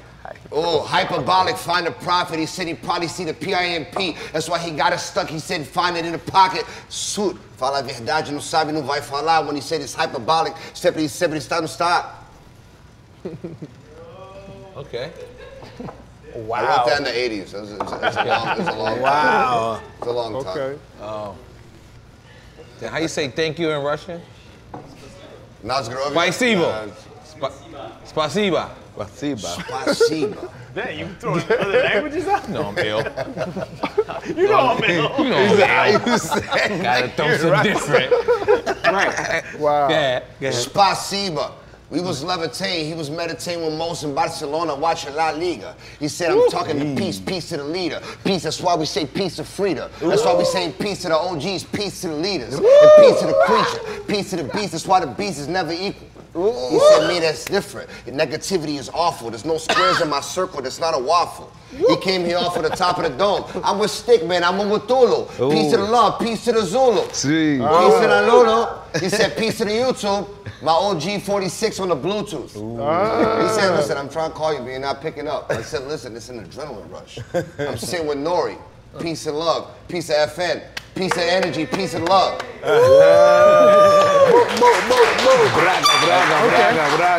No pressure. It's not awkward at all to rap with you. Okay. No, this is hard. Off the dome, you know. This is real hip hop shit right here. Okay. No pressure. Chacletas. A mí me dice parece N.O.R.E. una chancleta. Me encontraron en Argentina fumando manteca. Me dice a little bit different. He said, I know the leader. He said, peace and love and peace to freedom. Shoot! Okay. All right. That one hit me. I hit them at the wrong time. This is fantastic. It's that Red Keith. It's that Red It's that Red Keith. Hell, man. Jesus, all what I are want they to tell doing? y'all, man, is hip-hop, we alive, we well. Wait, It's so good. Because you're gonna do, I know you're doing Right. this final goodbyes and it's Yep. gonna be a great speech. But we need to talk about RBG Fit Club Okay. because it inspires me when I see the movement. Right. It inspires me too. And I want you to talk about it before we get out of here. Right. Yeah. Right on. Hold on, wait. Since you did that, do the introduction, man. Goddamn, clap it up for Yeah, clap it up for RBG. Give me horns and all that. Clap it up. Let's clap it up for M1 being like, wait, what's the air horns for? And now he's directing the air horns. We're bringing him into work over here for the director of air horns. I'm a conscious content He got creator. on it real quick. I'm a conscious content creator. Fucking MC, that's my new title. You want to know? Anyway, yeah, go ahead. So yeah, I mean, quick to the money. Like, shout out to my wife, who's my partner in the RBG Fit Club. Y'all got the podcast too. RBG Fit Club podcast. What it basically is you know, about 12, 15 years ago, woke up in Brooklyn with gout in my leg from being a drink champ. You know what I mean? Wow. And smoked out all the time. And I decided to clean out. You know, 9 years sober, no weed, no alcohol, and just changed my life. And I started studying martial arts and yoga and running, and became a long distance running coach, marathon, all that shit. And I didn't know that the physical training was gonna take me somewhere different, just in optimism. You know what I mean? I had a lot of pessimism with just being in the struggle, people on crack in my life and all that. And when I seen just through training and being focused, how it made a difference for me, I wanted that for more people. So we created RBG Fit Club for that, to be a platform. It's based in 5 principles: knowledge, nutrition, exercise, rest, and consistency. You know what I mean? And my wife is a nutritionist, so that's how I got rid of gout, natural. Wow. And so yeah, RBG Fit Club, we say healthy is the new gangster, and you know, we go hard on that, and it's just about inspiring people for healthy living. So, you know what I mean? Yeah, yes, in a nutshell. God bless you.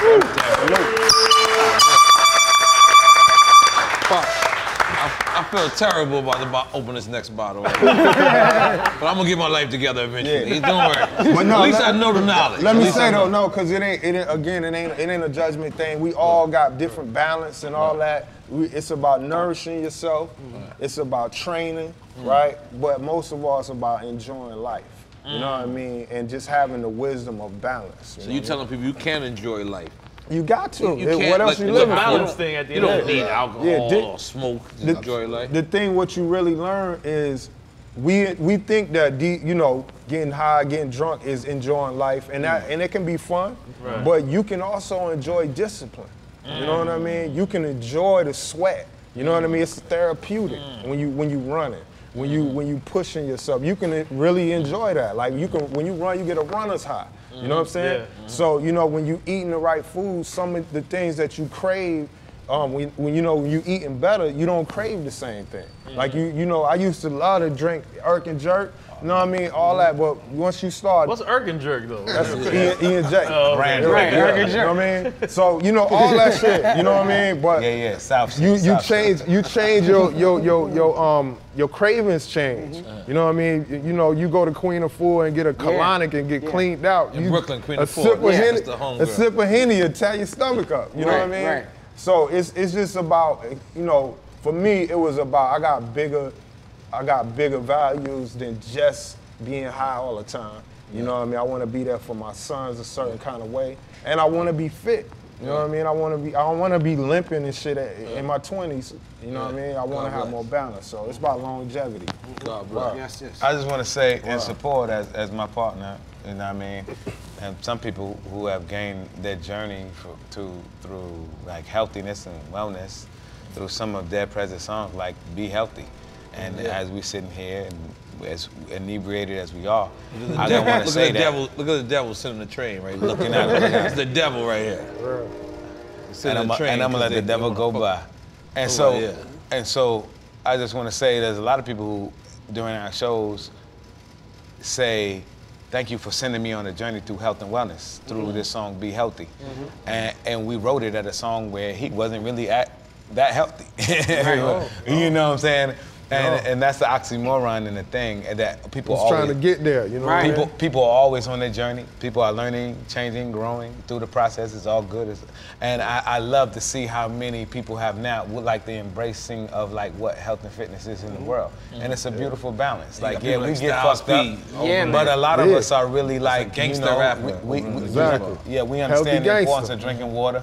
or going to the gym. I see a lot of our artists out here working out, and people like Styles P, I see Jim Jones, I see, you know what I mean, like so many artists who are in the gym, you know, 50 Cent and you know, Game or whoever, anybody who understands. And I mean, it can be egotistical, but part and parcel is a part of the fact that people say, yo, I want to kind of be here. Yeah. Hell yeah. And it's I kind of want to, like, I want to be here. Yeah, you know what I'm saying? And polish your heart. Yeah, straight up. Yeah, straight up. And it's not just about what you look like how much you weigh. Like, that's the surface level of health. It's, for us, it's holistic health, right? So it's how we feel. You know what I mean? And you became vegan at 21? Yeah. 21, 22. Yeah. What like at such an early age, 21 years old, people is a McDonald's legend. That's what I was. 21. Man, that's what got me gout. We was fighting. Oh yeah, that's right. You said we were fighting. We were fighting every day with everything. Yeah. We was going through journeys of figuring out vegetarianism and veganism. There was even an aspect of vegan. At that point, it wasn't a thing. We still had early the sausage in the can. So at that point, like we trying to figure it out. We don't know. We like, okay, stop eating beef. The message to the messenger, not stop eating pork, chicken, and beef. What do we eat? Now we used to drown and relapsing in Kentucky Fried Chicken and goddamn double cheeseburgers and shit. But just because during the week we trying to stop so hard, but it's a balance. And it's a lifestyle. It's a culture. That's why people can have the knowledge, right? It's another thing. You can have the information, right? We know we're supposed to drink water. We know we're supposed to eat greens, and you know we have the information, right? But we don't have the inspiration to act on it, right? So that's what RBG Fit Club is about. It's we make music around it. So like so you can have the inspiration to do it. Like there's some like Coach Nem new album, Healthy Gangster. Like it's about when you need that extra push. When you felt like half-assing today, now you're gonna give it 110% because it's motivating. You know what I mean? Like that's the part missing. This is information age. It ain't no information you can't get. You can't information don't apply itself. Right. You know, inspiration gotta do that. So we use the culture to bring it forward. Shout out. God damn, I respect Shout that. out RBG Fit Club. Well, once again, I want you brothers to know that in hip hop, we have no age limit. We have no limitation. We have no nothing. We can continue to do this shit for as long as we want. We ain't playing football. We ain't running on our this ain't basketball where our knees can drop out. Even though I'm a Williams. My knees is not good from the beginning. Everybody black named Williams got bad knees. Right. I'm gonna throw it out there. Williams. I believe you. Okay. But what I'm trying to tell you is, might be true. Yeah, it might. Yeah, I believe you. But what I'm trying to tell you is, in our life, these people want to push us out of this, and they want to just because they say it's a young man's sport, and it can be a young man's sport. That's a young man's version. Right. Okay. It's a young man's version. Right. Yeah, hip hop is. I mean, it's run by the youth. That's why we can't really critique them too much because that's their thing. It's their time. The thing is, we have our own audience to cater to. That's right. We shouldn't be worried about their audience at all. All right, N.O.R.E. I see you. You know what I'm saying? we be saying that in our shows, right? Straight up. We talk about old school in our show, right? And when you say the word old school, people they automatically think a time period, right? Yeah. But that's not what old school means. Old school means a certain set of values. You know what I'm saying? And that's timeless. You know what I'm saying? So it's not about going back to an era and trying to recreate that. It's having the values in 2018, you know, that's timeless. Right. You know what I'm saying? Timeless. And this is what I'm trying to tell you brothers is, you know, so many people, so many, you know, they just go unappreciated, and sometimes a person you don't even get the chance to hear thank you. And the position that you brothers took as a person that knew better but I was just so involved with the other part of life. I knew how to talk to the gangsters way more than I knew how to speak to. I knew how to speak to them, but I also spoke to the God bodies. If you listen to my music, I spoke to them because that's where I came from. But you brothers was out front. Y'all were front line brothers. I was second row. I appreciate you. And that's real. You were saying that. Yeah, no, that's real. And that worked vice versa on many levels. Like I feel like me, like Nas and people like that, we were second row because we had to we wanted to still fuck and shit. And people, and we got mindsets. Let's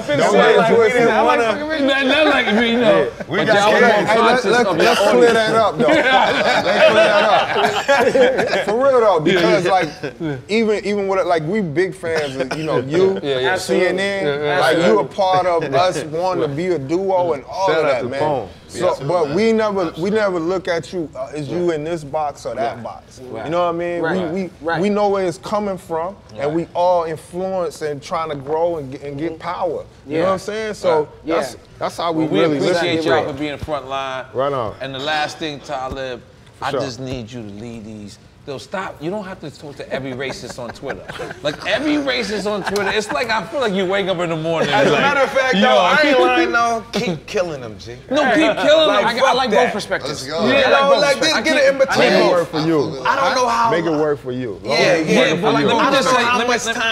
me tell you why. But I'm like, man, it's really awesome that there is someone who's a stalwart. Fuck that. Yeah, that's true. And I like kind of get that, and I be like in my mind, you're like my spirit Twitter animal. Right.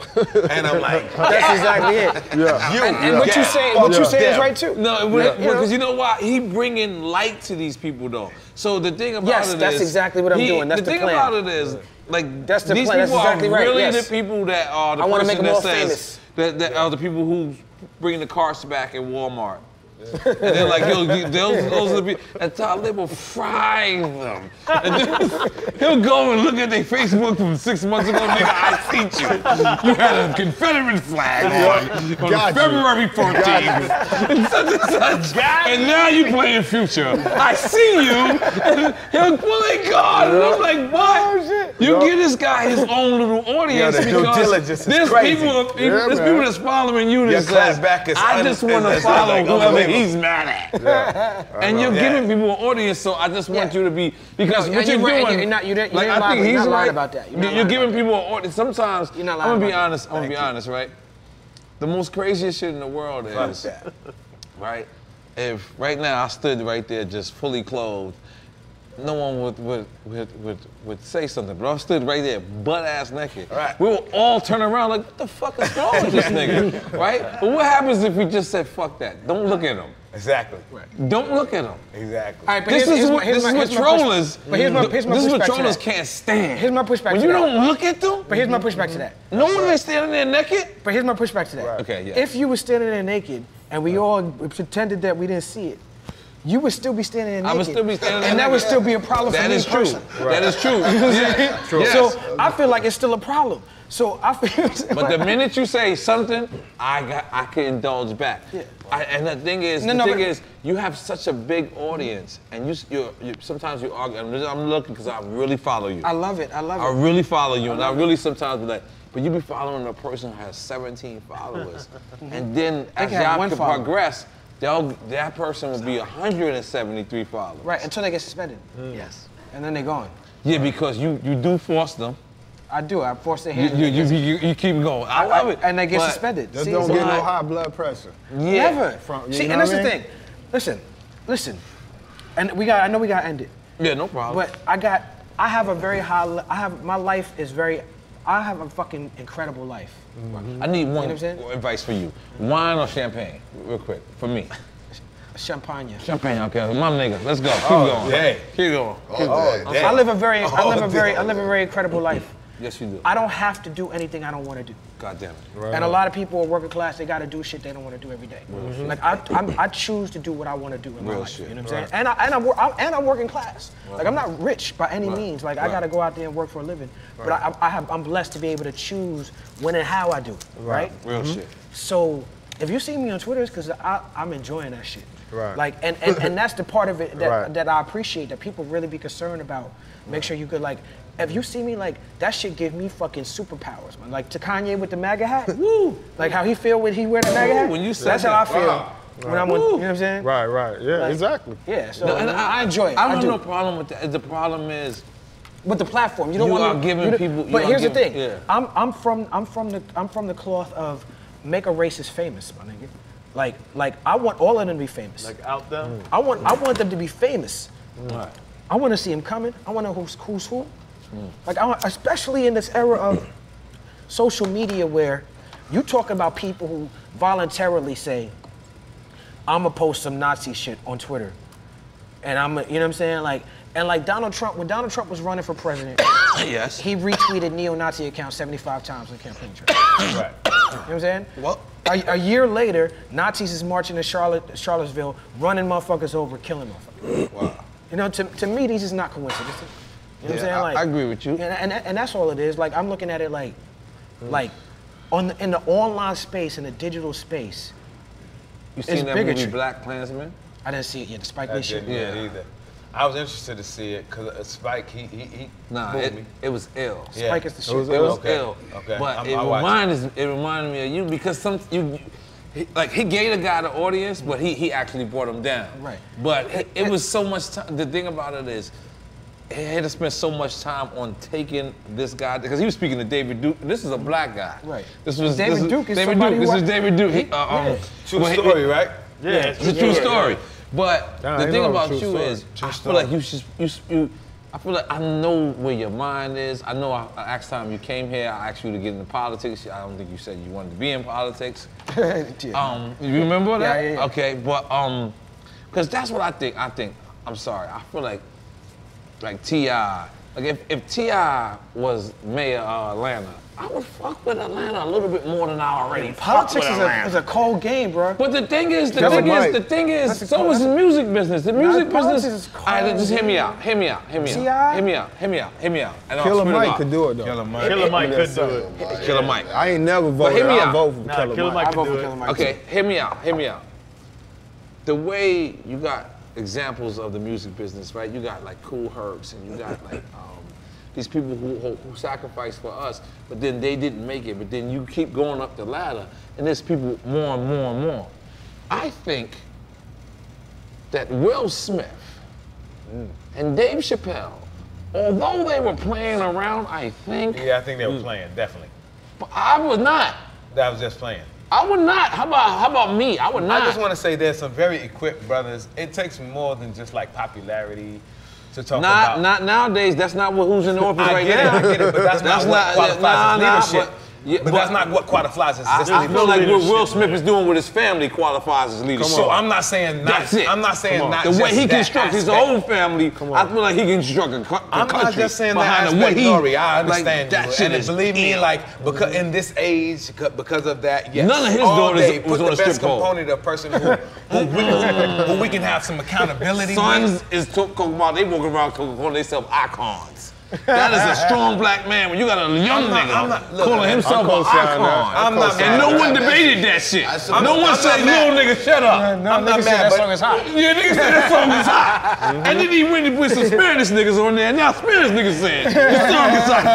That is a strong black man. If you ever saw it, I don't even care if he eat pork at this point. I'm fucking still fucking with Will Smith. I feel like that is it. That's what I'm saying. Overbrook and all that. I am fucking with Will Smith and Dave Chappelle.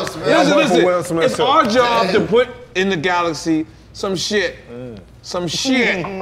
that could bounce back, and maybe, and then we can say, yo, we might have really did that. I feel like today is it. Yeah. We are endorsing. Dave Chappelle, Will Smith. Nah, I'm not. I'm not. You said I respectfully agree with the fact that he's a great guy. I gotta see it right.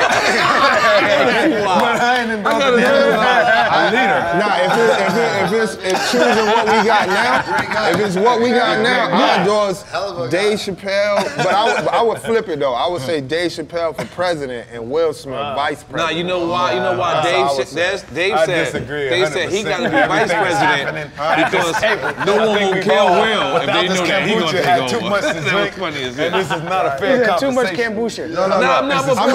We gonna fantasize. Yeah, for real. No, because we gotta go. But listen, for real.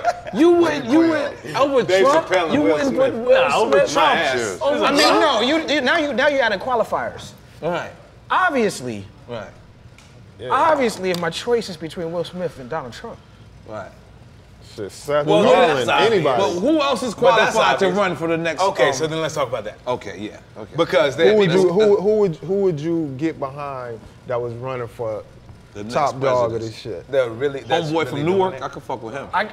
You talking about Cory Booker? Yeah, Cory Booker. I could fuck with the nigga from the Brick Cory City. Booker, I kind of disagree with some of he in New Jersey. I understand. I know his policies. We I disagree with some. We know Cory for real. I know him for real. But who do you think would get your? It's hard. Cory a dope dude. It's hard in this space because people have to be aligned with like what's going on. It's a power structure, man. Motherfucking beef is running it. And the parties, they all running it. They the lobbyists who are enforcing. Pardon me, I'm spitting on everything. Right. That are enforcing the policymakers. Real talk. That's what's happening. Like you got like people with money who buying the presidency. Right. Mm-hmm. So you ask me who, then does it have to qualify to be a rich person? Nah, I'm talking about people who really understand leadership and who can lay down organization. They can lead fairness. People who like really been studying the game. Who would you vote for? Who? I'm an anti-capitalist. So there's almost nobody in this shape, but I think everybody understands. Like Bernie Sanders might have doing been better. I think Bernie and that's why people understand Killer Mike more. Right. Because he was a supporter of Bernie. My thing is like Killer Mike is also an N.O.R.E. member. It might be crazy. Yeah. Elizabeth Warren, no? Yeah. Man, fuck all these people. There's someone who's 10 years old. I vote for Killer Mike though. There's someone who. I just want to say this clearly. There's someone who's 10 years old who is not invested because everybody's invested. And that's what I've come to understand. Like, I'm invested. I got kids to feed. But there, at a point, has to be somebody who's not invested that says, I see a better world than this because we all got to pay the piper. And then so somebody says, fuck all that, why don't we live fairly? And I think that matters. There's movies, you can call it a fairy tale or whatever the fuck, but I'm not gonna say somebody here. There's the Cory Bookers and the Kamala Harrises and the people who are standing up in this Democratic versus Republican, but there's people who's not none of that. Shout out to Rosa Clemente. You know what I mean? Shout out to Rosa Clemente. For sure. Yeah, I ain't gonna lie. Yeah, Puerto Rican Rosa Clemente. We love you. I'm gonna be honest. If I could have Will Smith in the White House and Dave Chappelle, well, you got a movie. I ain't gonna lie. You could text Dave Chappelle. You got that movie. You can rent that. Yeah, I'm gonna fuck with that. Let's rent that movie. We gonna push that. Will Smith and Dave Chappelle take a picture in the drop.